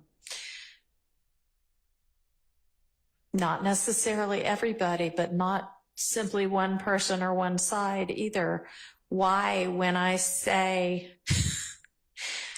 kind of A, over and over again, and B, with a week or more's notice, I would like for y'all to be working on this and provide it to me, why lots of this is still not provided in a timely manner. And y'all don't have to give me an answer, but I would like for y'all to stop doing that, okay? Because we are in the middle of this trial, as y'all all well know. And, one of the complaints made by the defense is, man, the jury's been out so long, they're not even going to have any idea what we said before. And the longer we take on everything, the longer the jury stays out. And I'm having the jury back on Monday at this point. And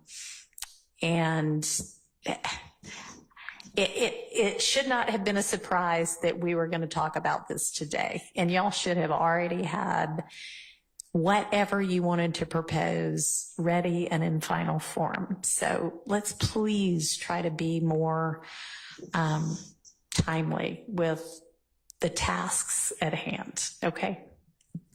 Okay. All right. So I think maybe we'll all be here really early on Monday I'm going to give y'all all orders so you can get in early, and we're going to be here starting at I may need to find out from the deputies how early we can have our defendants here and ready to go.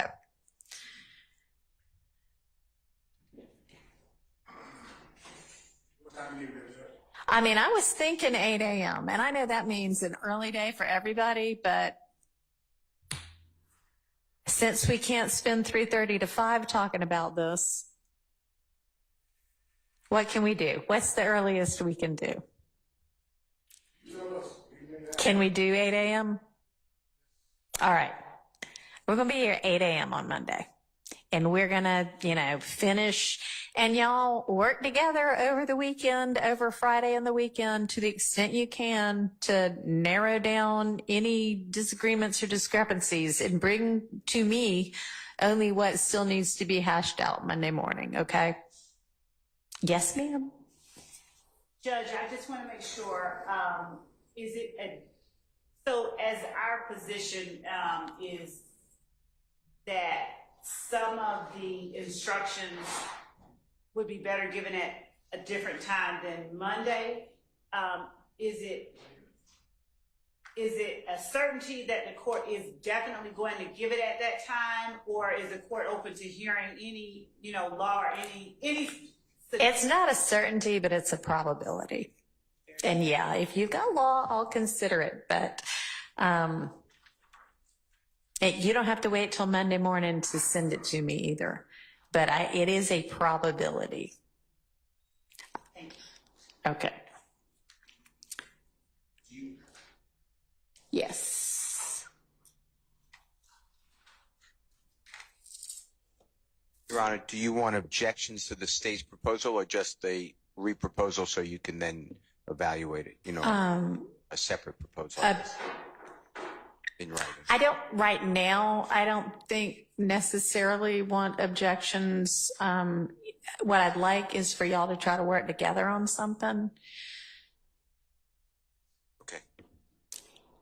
I mean, if you think there's some entirely incorrect legal concept, but I'd really rather y'all try to get together on it first. Okay. I do object to it, but I think that makes sense because I could do all of the objections. Okay. All right. Thank you. Okay, so given that we are not able to sort out jury instructions right now, and I think we have dealt with all of the evidence that we think might be, objectionable, that we need to hash out beforehand with regard to Sledge now. Is that right? I believe so. Okay. I saw some inquiries over the time that you wrote regarding a couple of exhibits maybe that were. Yeah, and I don't know if those were objections as much as they were just, we need to sort this out. Right. So certainly we would not be entering the same piece of evidence under two different numbers. yeah. We just wanted to make sure that we got it. Yeah, no, I mean, so yeah, just take a look at that and yeah. Okay. So yeah, I don't think that was an objection. That was just kind of an observation. All right. So then who's our next witness that we can get through evidence on? Do our motions in limine on.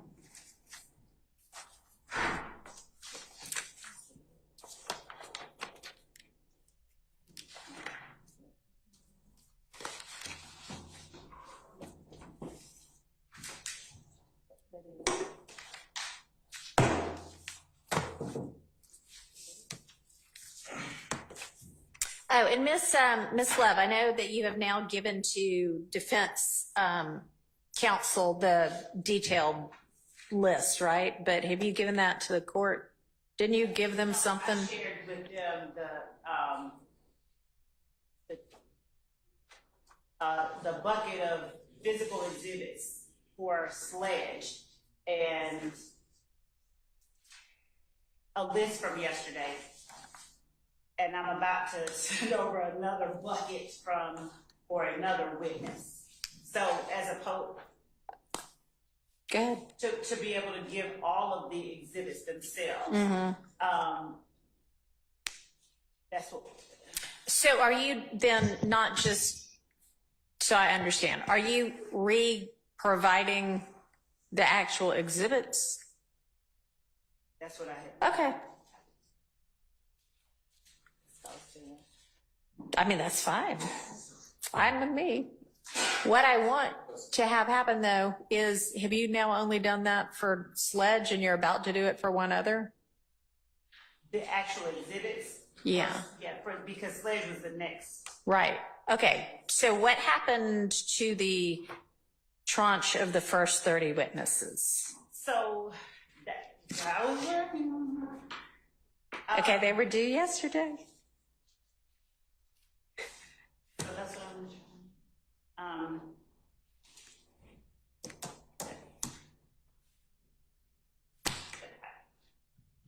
that's what I've been working on.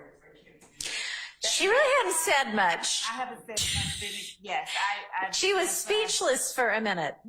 No. Yes, I was. So, And now she says that's what I've been working on. No. Okay, so, and maybe you're confused about what it is that I want produced. If you have got,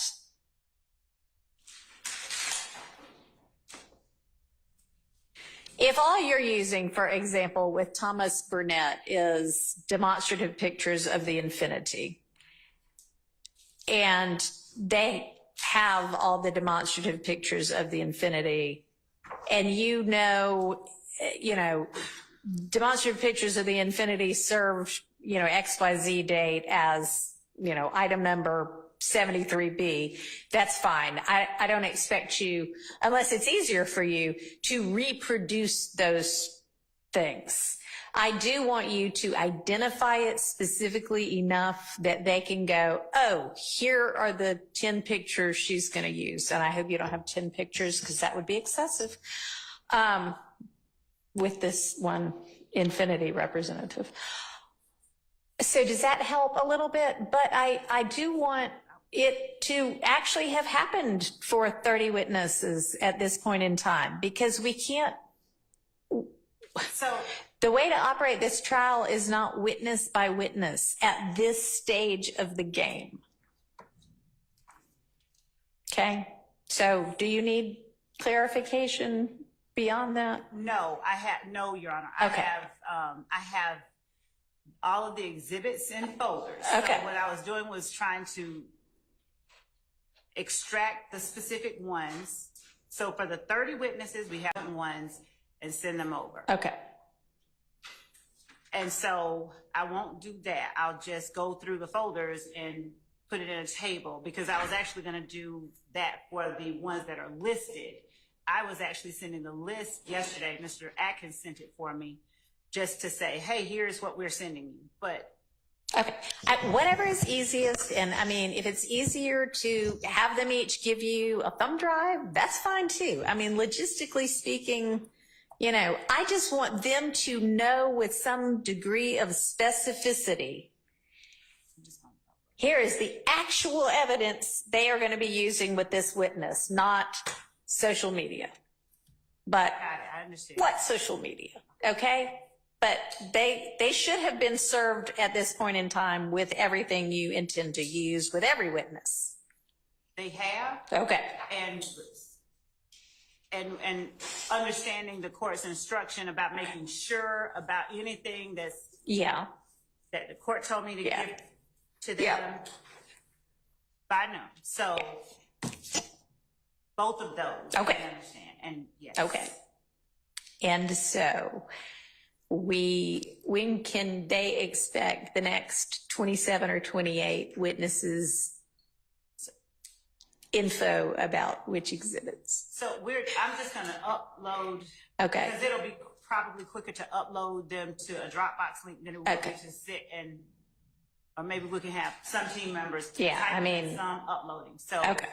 And can you share it with the court as well, just so I can have it as well? Okay. So by the end of the day? As in an hour and change? I mean, I figure you're going to work past 5. I have. So what I kind of mean is by midnight. Okay. All right. And then is everybody okay? So are we ready to work on another witness's chunk of evidence that we think might be subject to motions in limine? Your Honor, if the court will give me a minute just to get my list. Okay.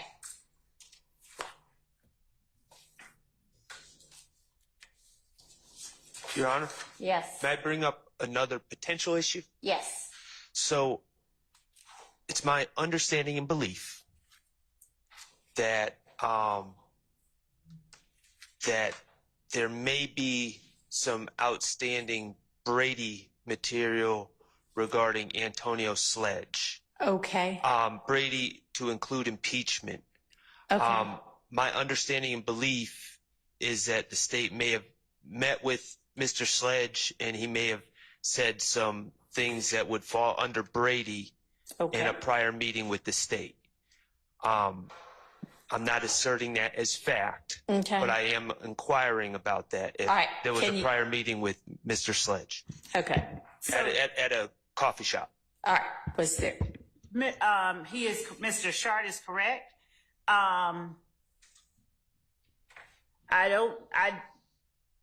I was at the meeting and an investigator, Lancico, was at the meeting. There was nothing that I took to, I'm going over in my head everything he said. Okay. He didn't say anything.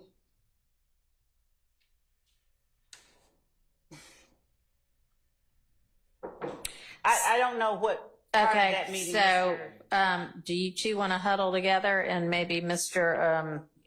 Shark can share with you what he thinks got said, and then you can confirm or? Yes. Would the court give us a moment just to step outside now, or do you? Sure. Or you can. I don't know what was said. Okay. I don't know specifically what was said. So do you have any reason to believe Brady material or impeachment material was shared then? Or you're just saying they had a meeting and so there may be Brady material that stemmed from it?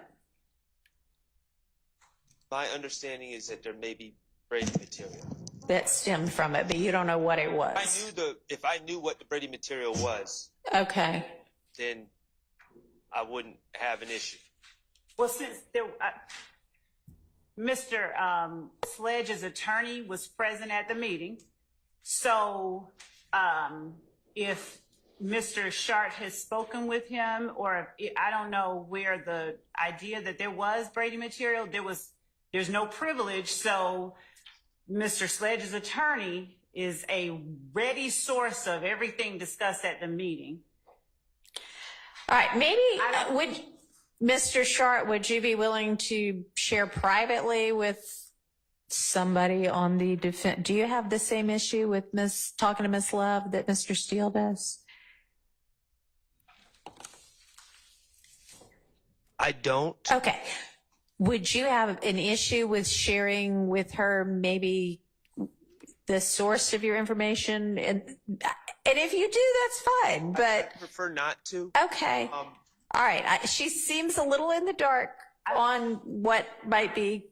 I mean, I don't know. I don't think he does either. Apparently, he got some tip that Sledge may have provided Brady material, and that's about all you know. Is that right? If there is anything inconsistent with what Mr. Sledge has signed in his plea agreements or anything or said before, that would be considered impeachment and therefore Brady. Yes. So you have reason to believe that he may have said something at the coffee shop inconsistent with something he already said.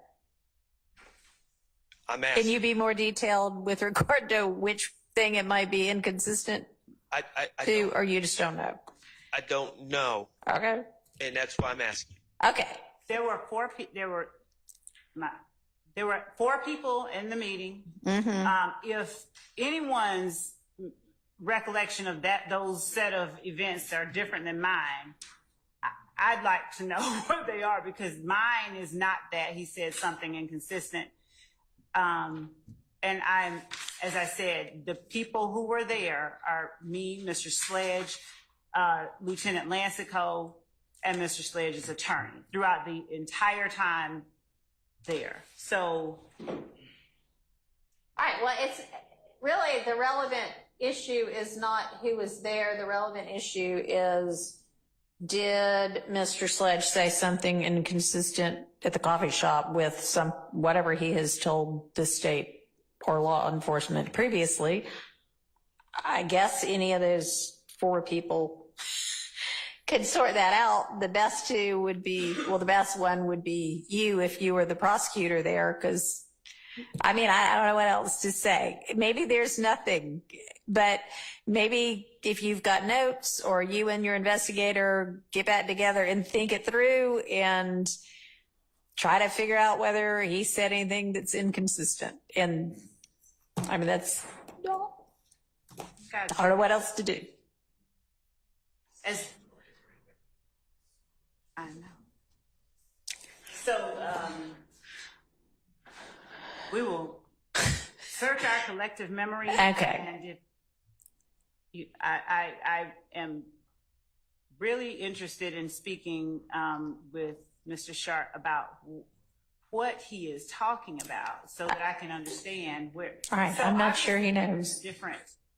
So, somebody has said the word Brady or something, and I don't. I will talk. We will check our collective. Something inconsistent. Did anybody take notes? I mean, we had four people there. Nobody took notes. Nobody recorded. I don't know that we know that. I don't know. No, I'm asking. We're entitled to it if that's what happened.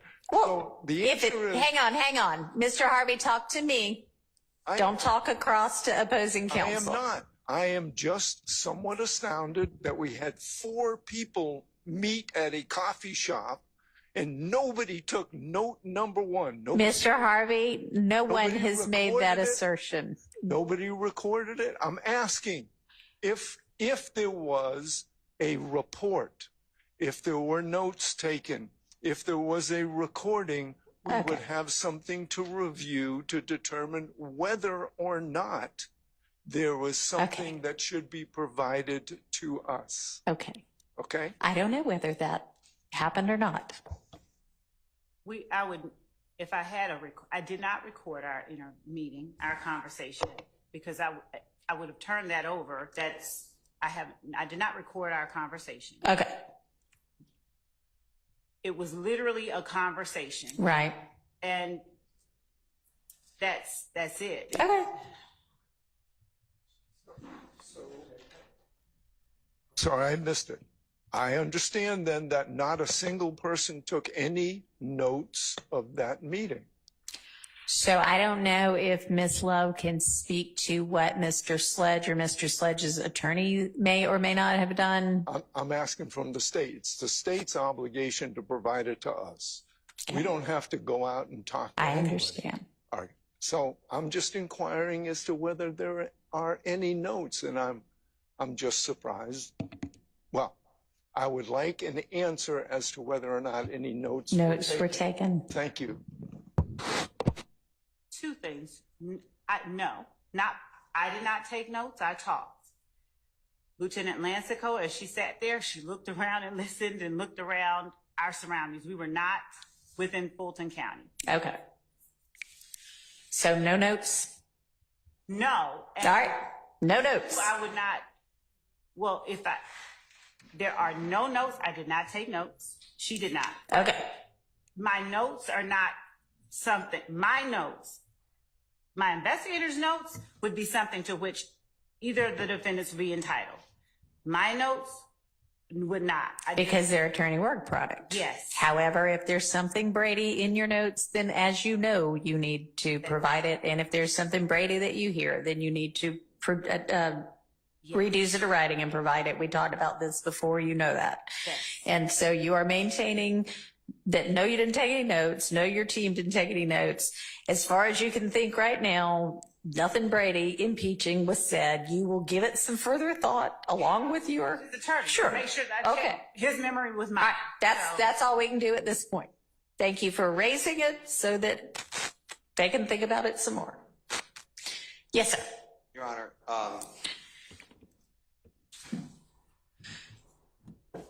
you asked the state, pursuant to my request, whether there was any Brady whatsoever from any fashion, not only impeachment evidence, but exculpatory evidence. And the state said, let me think about it. This, I believe it was yesterday. Right. And I'm presuming by the silence, there's nothing.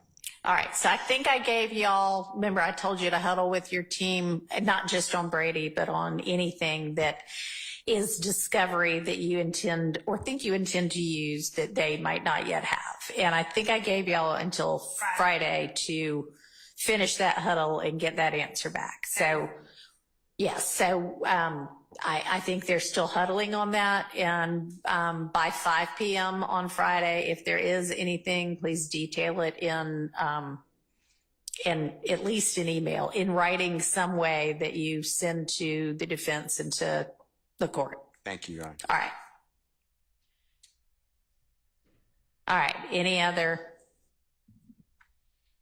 issues before we get to the next witness that we might have evidentiary things to sort out on? All right. Okay. Okay. Who's the next witness now that we should turn to?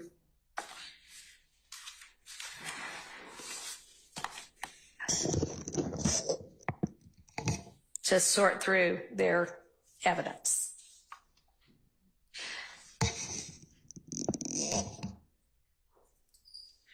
So we've done Sledge and Zachary. Then also on that list, coming up after them is Detective Thorpe with the Kendrick interviews. Have y'all already hashed that out? So so Your Honor, I'm glad, thank you for reminding me. So with respect to the Kendrick interviews, we needed to bring to the court's attention, I don't expect to be playing them or getting into them by next Friday, but we had,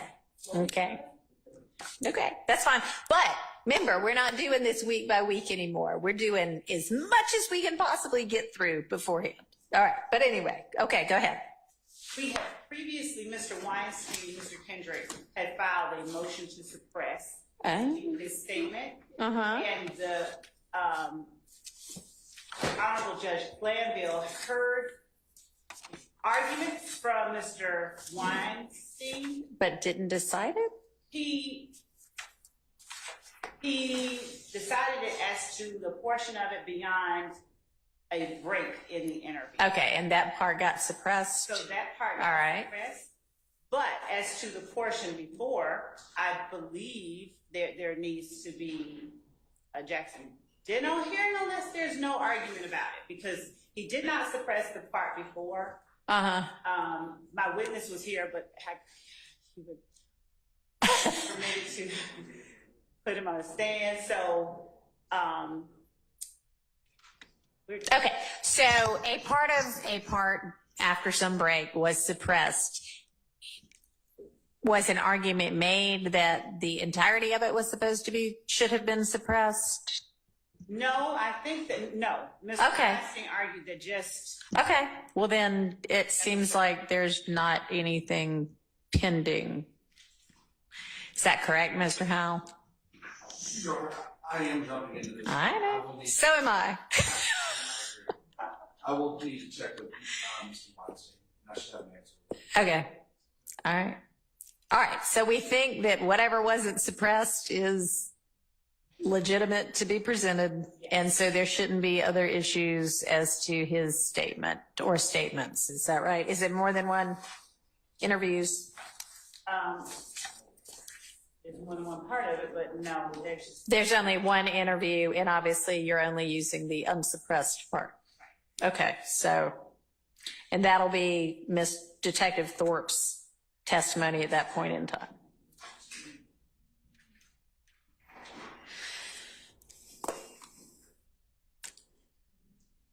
So, so we will need to have an argument because there's a... Speak up a little bit because I'm sure they're going to say they can't hear you. There is a second one. Okay. And so the argument may be, hey, we needn't reach that second one because in the first one, this break occurred and everything beyond that point should be suppressed. I would have a different argument, but we have not even looked. We got to one interview. Okay. And you would like to use the second interview? Yes. Okay. We would object. Y'all, this is just... Was there no deadline for filing challenges like motions to suppress?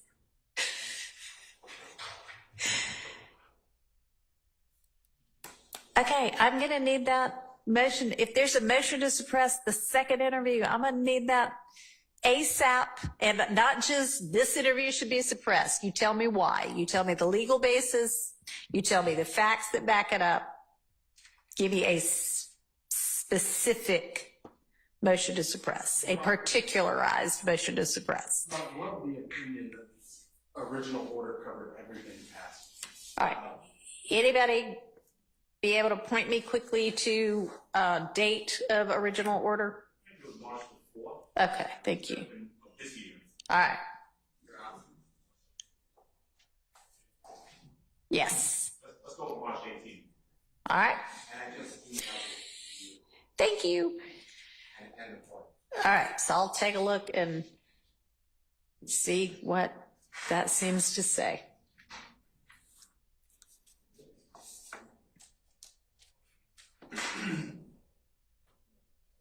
All right, the next thing would be, or the next witness would be Mr. Bean with text messages.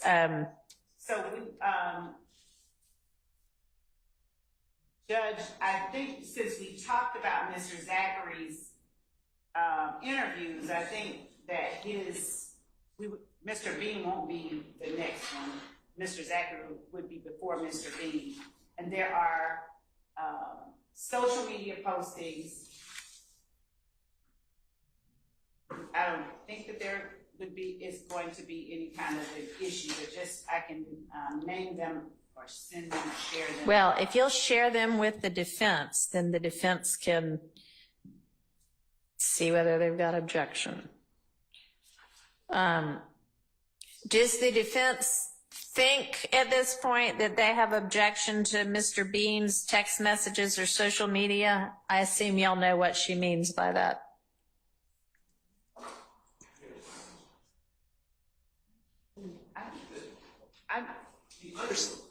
Judge, I don't, so,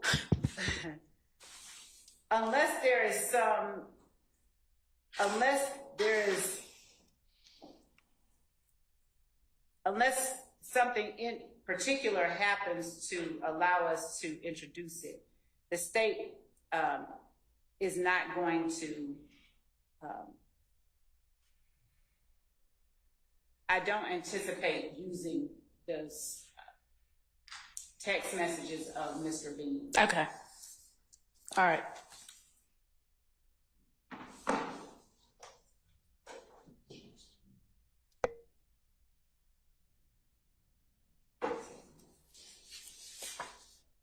Can you send me that whenever you get it? Your Honor? Yeah. May I add to that?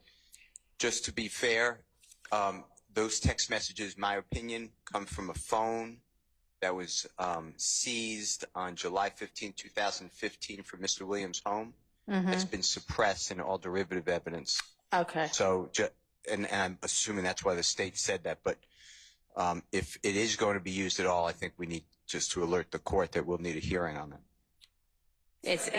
That's why you don't intend to use it. Right, and that's why I said unless something specific happens, unless there's a door, anything, I don't know, but we don't intend to use that in our case in chief.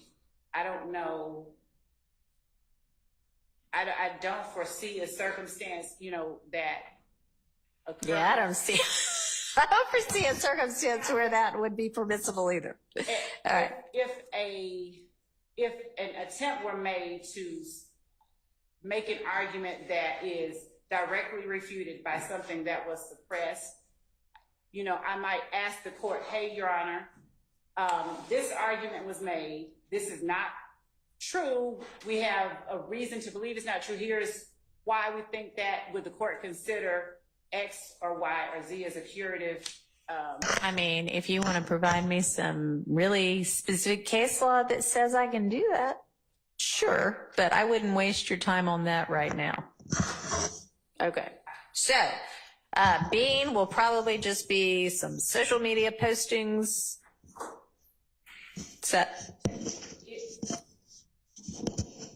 I mean, if I had the more detailed list, I could.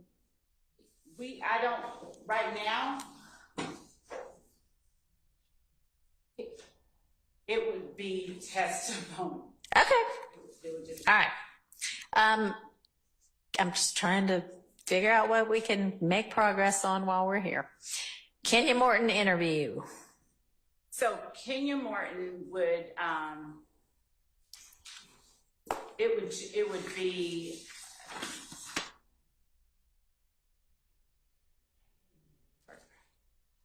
her interview to impeach her if necessary. She is listed as an alibi witness of Mr. Kendrick. Okay. And so okay. Her interview is the all right. And everybody's got the interview. Anybody anticipate, assuming they're going to impeach, that there are other issues with her interview that I need to think about evidentially right now? And we have impeachment, but it will be impeachment and substantive. That just, since there was an issue raised, but that would be the only thing with Ms. Morton. Okay. And the other, pieces of evidence that would be used with Ms. Norton have already been introduced. Okay. Easy enough. Introduced through another witness. Okay.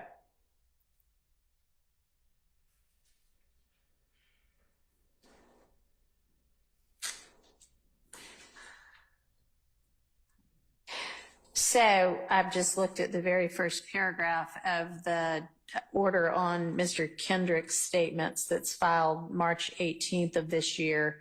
And I haven't looked at the end of it yet, but it certainly says the motion to suppress was as to an October 6th and an October 12th statement. So I would imagine that he covered both. Yeah, continuing through the entirety of his October 12th interrogation or suppressed. So yes, that second one has already been ruled on and is not allowed. So it's the October 6th one prior to the 2:16 p.m. mark. Okay.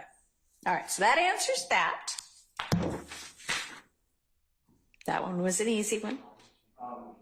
There may be, I have to refresh my memory, there may be some Bruton issues in that it's a law enforcement statement. I will look at it though and alert you. All right. So we would definitely need to sort that out before presenting it to the jury too. Okay. So yes, thank you. And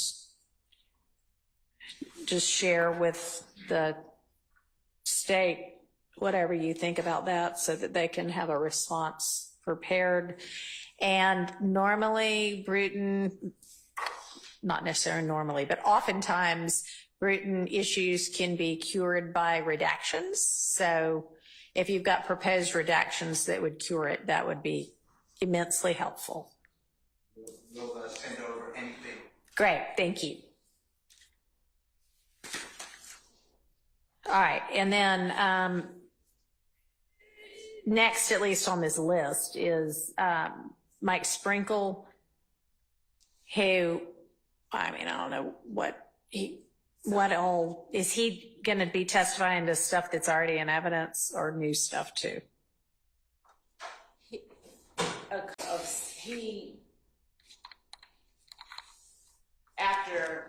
After the DA's office was given a case, ADA Sprinkle went and continued to research and work on it. Yeah. As a result of what he found, different persons were charged. Right. So he would be speaking to both jail calls that he found. Okay. And then is he going to testify to the contents of those jail calls? And he would play them, not. Okay. He'd be like, I found this jail call and it's between these people. Or okay. And you'll give the defense, if you haven't already, details of what those jail calls are, when they occurred, et cetera. Okay. Yes, and also, for instance, Martinez Arnold is a witness further down. Mm-hmm. I don't think he's on this list, but he is a witness that we are intending to call. So we would not endeavor to put, before Martinez Arnold testified, we would not be endeavoring to put his jail calls in. Okay. But for instance, Mr. Stillwell's, we would. Mr. Sledge, he would have already testified. So anything that we needed to impeach him on, or anything that he didn't, Mr. Sledge denied knowledge of or refused. All right. So, all right. So, Your Honor, my client has about maybe a dozen jail calls listed under Mr. Sprinkle in the spreadsheet that was shared yesterday by Mr. Adkins. They had previously identified, I think, 4 calls, and so there's additional calls. I still need to review those calls. Okay. Because that's the first time they've been specifically identified beyond those 4. All right. And I mean, sometimes people continue to make calls and Mr. Sprinkle probably continues to listen to them. Well, I don't know. From 2015, but Oh, okay. Well, there are a lot of jail calls to get through with some people. So, okay. So sure. We're going to have that whole week in another week that starts on August 19th. So maybe we'll be doing that then. yes, Your Honor. Okay. Thank you. All right. And then it looks like there's a series of custodians of cell records. Do y'all anticipate objecting to those people? Mr. Williams, to my knowledge. How about for Mr. Kendrick? Mr. Nichols? Mr. Huey? Okay. Caveat, presuming, of course, that we've got all of the business record certifications. I think we probably. I would certainly hope that. But yeah, y'all will have certifications for this. All right, so those will be easy witnesses. And then Bernie, this was the guy we talked about yesterday, but you were saying the report he's going to be providing at this stage of the trial is not that new-ish one. It's something else, right? We would not be endeavoring to have him talk about the two new ones that he plotted. We would only be presenting the plots of the cell phone numbers that we had previously provided to the defense. Okay. All right.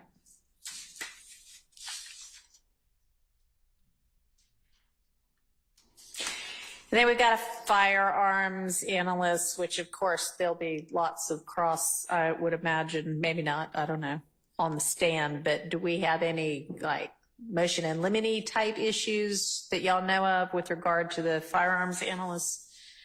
Things I could be thinking about beforehand?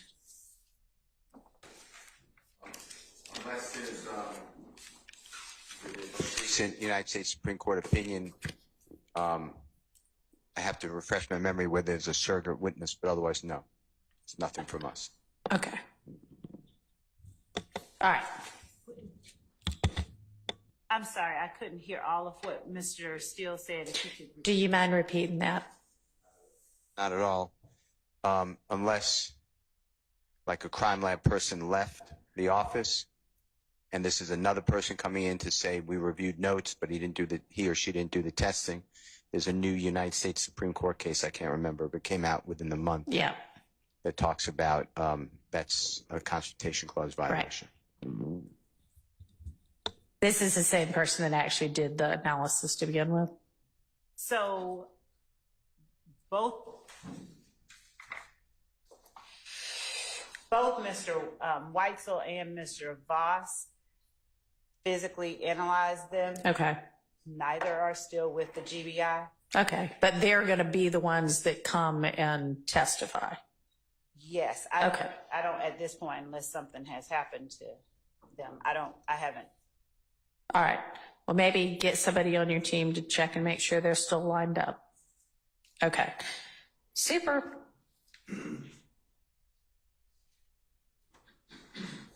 Your Honor. Yep. As we go. No, not that. There was one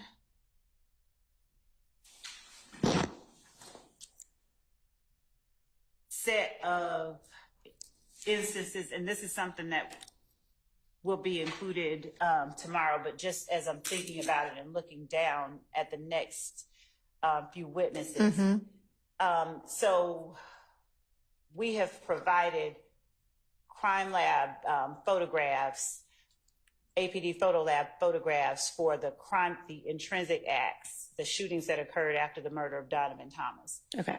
One of them, I think April the 28th, we provided a crime scene technician's report of a set of photographs. Okay. The actual photographs, the lab said it could have either been affected by the hack or what. The description of each of the photographs was listed in the crime scene report. I've asked the lab, do you all have a physical copy of whatever you uploaded to your server that may have been affected by the hack? I have not received anything from them. Okay. And that's something that while I looked at it as we were sitting here, that I wanted to. Okay, and this would be photos from which crime scene? It is the one Adele Avenue, 1428 Adele Avenue. The crime scene that is 1180462, 151180462.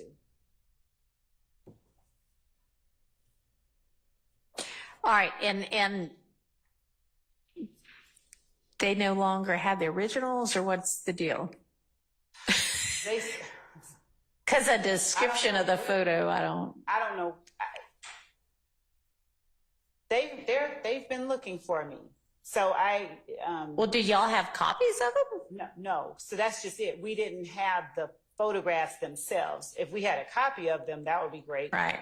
But we were never given the photographs themselves or a disc of the photographs themselves. Okay. We just got an email or a response saying we couldn't locate this one. And this is APD? Yes. Took these photos? Yes. Okay. Crime scene Turner. Yeah. Okay. Actually, that's the tech. We have all the information about the photos. They just don't have the photos. Or at least they said they couldn't find the photos. And I have someone on the inside who's trying to get the photos, looking for the photos. They have not been located. All right. That's it. So, I mean, I would think that, I don't know how well a report of what the photos show is going to do for anybody, but what witness is this going to be? That is, so Denise Bell. All right. The witness who was the. Okay, so that's the person who's one of the people who were inside the house. Oh, right. Okay.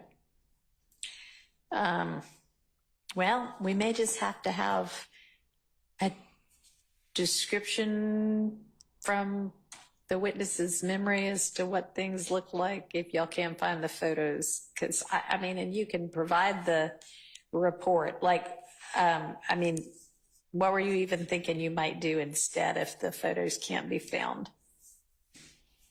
They have the report. We turned over the report. Right.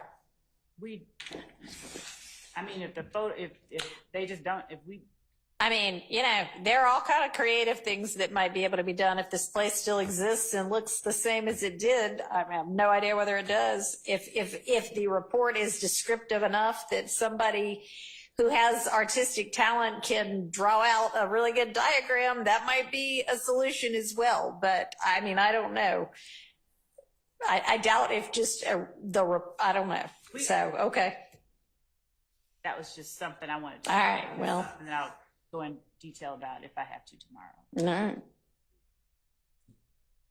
Y'all are on notice of that, and to the extent you think you might use some substitute for those photos, if those photos cannot be found, I don't have any. Talk to, or what do you think? I mean, do you think you'd probably just have a witness describe it, an eyewitness describe it? Yes. Okay. I can. Well, that's fine. All right. Okay. So, Miss Latner's is a witness that we've called and have had to call at different times regarding the 911 calls. I don't know that there are any objections to them. There have in the past been some objections to 911 calls, but to the contents of them, or to them coming in at all without? To the contents of some of them. Okay. We had a long discussion. Judge Glanville excluded part of a 911, one specific 911 call because it was not for an ongoing emergency, and it identified a person, in that case, Mr. Williams, but the speaker, the caller, 911 caller, was not available, so we could not confront. So it was a confrontation clause issue, is what the state's talking about. If I have the 911 call, I will look at it and make sure that there's no issues. And that's under Pitts, P-I-T-T-S, versus State of Georgia. I believe it's a 2006 case. It was written, I believe, by the Honorable Justice Sears. It's cited. I know it's under old law, but it's cited in 2023 or 24. It's a great opinion, actually, by the Supreme Court of Georgia. But I think that's what Ms. Love is referring to. No, we were talking about the ones that are coming up. We're not revisiting the ones that Right. Yeah. But okay, so as to whatever other 911 calls, y'all know what other 911 calls they intend to introduce? Those are the ones that are listed on the list that the court has in front of it.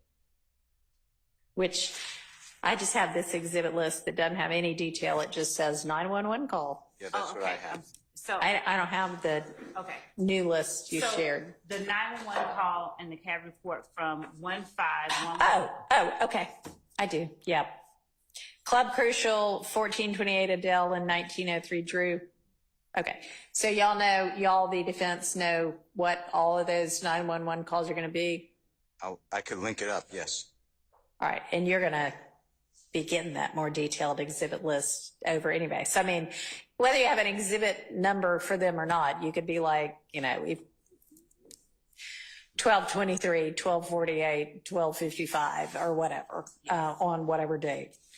And then they'll be able to search their discovery and find it and figure out for me whether there is any objection to the 911 calls, content, or otherwise. Yes. Okay. So that might be something we have to deal with. All right. Yeah. CAD reports. I have a case for the court. I have to just put my finger on it, but certain information on CAD report is also confrontation clause. I'll get you the case. All right. And then point out for me, as to whichever CAD reports are going to be used, what is objectionable. All right. Thank you.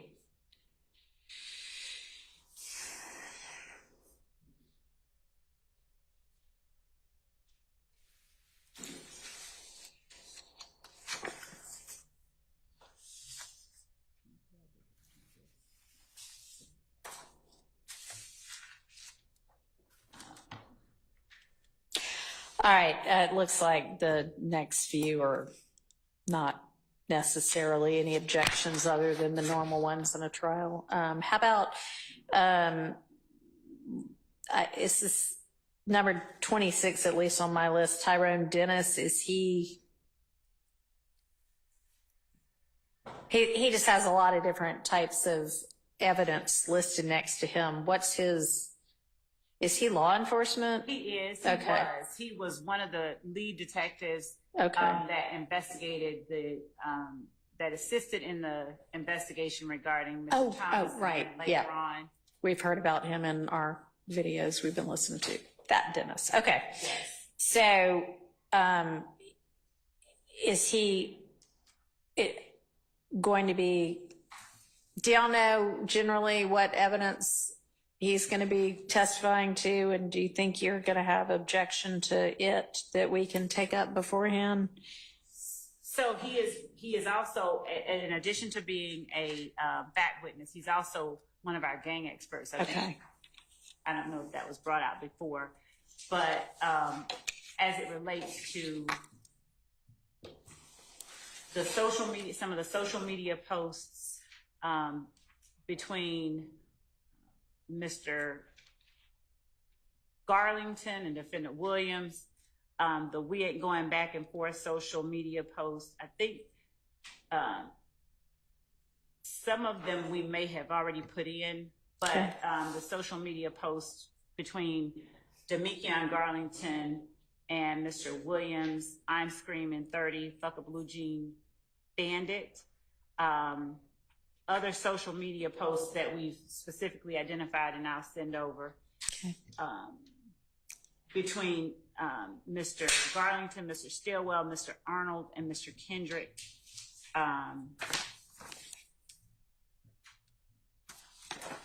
Photos of the gun recovered from by law enforcement from Mr. Kenneth Copeland that belonged to Quindarius Zachary. A photo of the gun Mr. Zachary was arrested with on May 7, 2015. The video of Mr. Arnold getting into a fight with Kelvin Watts at Magic City on September 30th, 2015, which led to the subsequent arrest of Mr. Kendrick, who was in the car with Mr. Arnold. Following that fight, and at which time Mr. Kendrick was found to be in possession of a gun, and it led to the revelation that they were going to retaliate against members of a rival gang at this apartment complex. Okay. All right, and then you also have music next to that. Is he going to just testify about certain songs, or what's that going to be? You would intended to play portions, Okay. not whole songs. Okay. And he'll give his gang expertise about what Yes, all that that is- stuff means. Has he already testified once? Has he been qualified already? Okay. Yes. All right. So Yes, sir. a couple things about the state's proposed evidence about through Mr. Dennis or Investigator Dennis. With the music, I'm interested. Is the state planning on playing videos, audio? How is that? Are they proposing, of course, over our objections? And Right, and a lot of that's already been ruled on. Let's find out. Did you intend to play video or audio when or whatever, I don't know what his rank is, Dennis is going to be testifying? So it's audio, and these are the overt acts that we have listed. For instance, Act 78, 60, 74, 95, 97, 103, 125, and 129. So we would be playing the audio portions of the audio. so strictly audio, no video, no pictures. No, I didn't say that.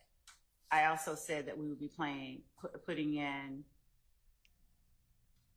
the described social media post. Oh, yeah, no, he's not asking about social media. He's asking about when you're going to be playing clips of songs.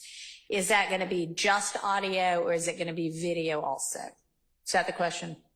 Yes, and if there's video, I mean, we've discussed, from my recollection, and I wasn't the one litigating a lot of the Right. free speech, First Right. Amendment issues here. Right. But if there's video, there's certain things in a video that could be problematic to be introduced in front of a jury as well. That's why I'm inquiring. Are we confining it strictly to the words that are spoken? No. So when we have, so what I didn't make the distinction on my list of which ones we will be entering the videos of. So I will speak with Mr. Sharp and whomever else wants to be involved in that conversation and identify the videos that we will put in as Okay, so this witness is within the first 30, and so by midnight, the end of Friday, you need to have details for what specifically, not just music, but, you know, a video of whatever the name of this song is, or, you know, a 2-minute clip from this song, and here's the minutes that are included, and audio from whatever other song. Detail it for them so that then they can make detailed objections. And Your Honor, also, just to give the court a heads up, 87 Lima, is Operations Planner's PowerPoint. I don't have it in front of me, but I'm very familiar with that PowerPoint. That PowerPoint includes all sorts of conclusory language, all sorts of additional information that is not relevant to this case, all sorts of commentary from written down on the, I believe it was intended to be a PowerPoint to other law enforcement. That's my understanding. I could Is be that wrong. PowerPoint that Dennis is? I believe so. And I understand that the state's intending to call him as an expert, but, hearsay and an expert can't be used as a mere conduit to get into hearsay and other inadmissible evidence. And there's a lot of, I'm saying I know I have numerous objections. All right. Is 87 Lima already in evidence or no? No, I don't think we've introduced it. Okay. Evidence, but they. Your Honor, when we were served with this, I'll get you the date. I filed a motion challenging the admission, and my memory is Judge Glanville said he's not letting that in and asked the state, and they said they were not using it. Now, if that's wrong, I apologize, but I'm pretty sure that's okay. accurate. All right. So I'll check back into our notes because I don't have memory. Don't remember. Okay. All right. Just check on that one.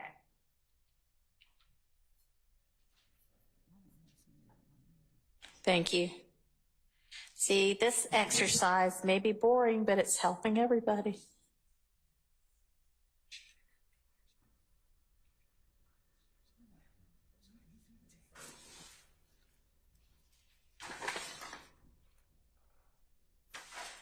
All right, and then there's Arnold, Munson, Kilgore, and Underwood would take us through 30, and it doesn't look like there's, other than maybe Arnold.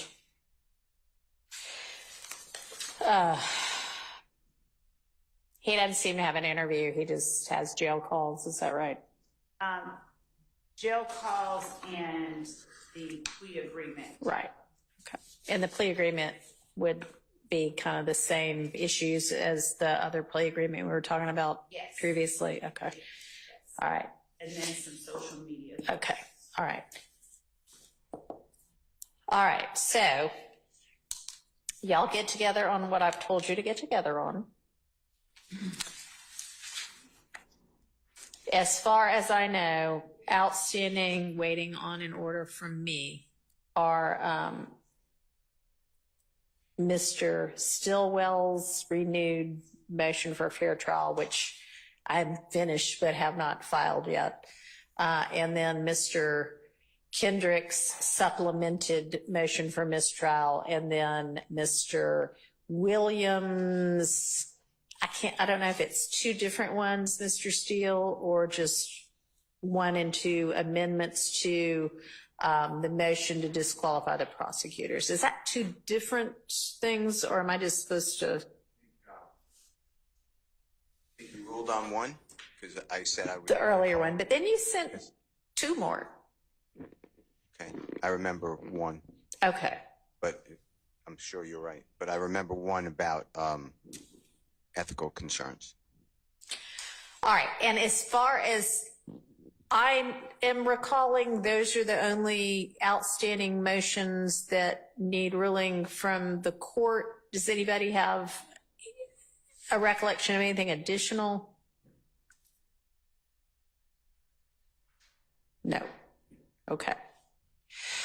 All right. Any other matters that you need to bring to the court's attention or that we can deal with right now before we adjourn for the day? Your Honor?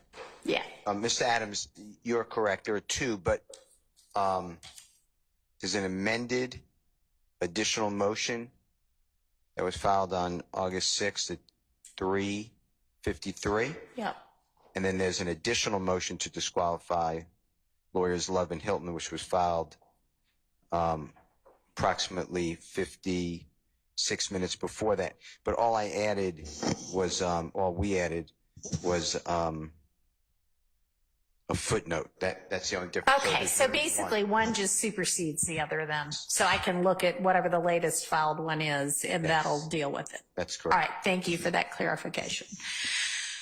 Okay, y'all have got lots to do.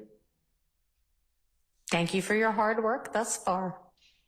I will see everybody bright and early on Monday morning at 8 a.m. All of the attorneys should already have orders for early entry into the courtroom. Does anybody need one? Mr. Howell, will you be with us Monday or will Mr. Weinstein be back with us? Mr. Weinstein. Okay, and he should have one. And our defendants are already with us, so. Speak into your microphone, please. We've got an old order from Judge Glanville. I'm assuming, He's still our chief judge, and it probably, does it just say through this trial? I don't know. All right. I'll have to look. I'd imagine those are still in effect. All right. Okay. All right. So I will see everybody on Monday, and please do the homework that I gave you. All right. Thank y'all.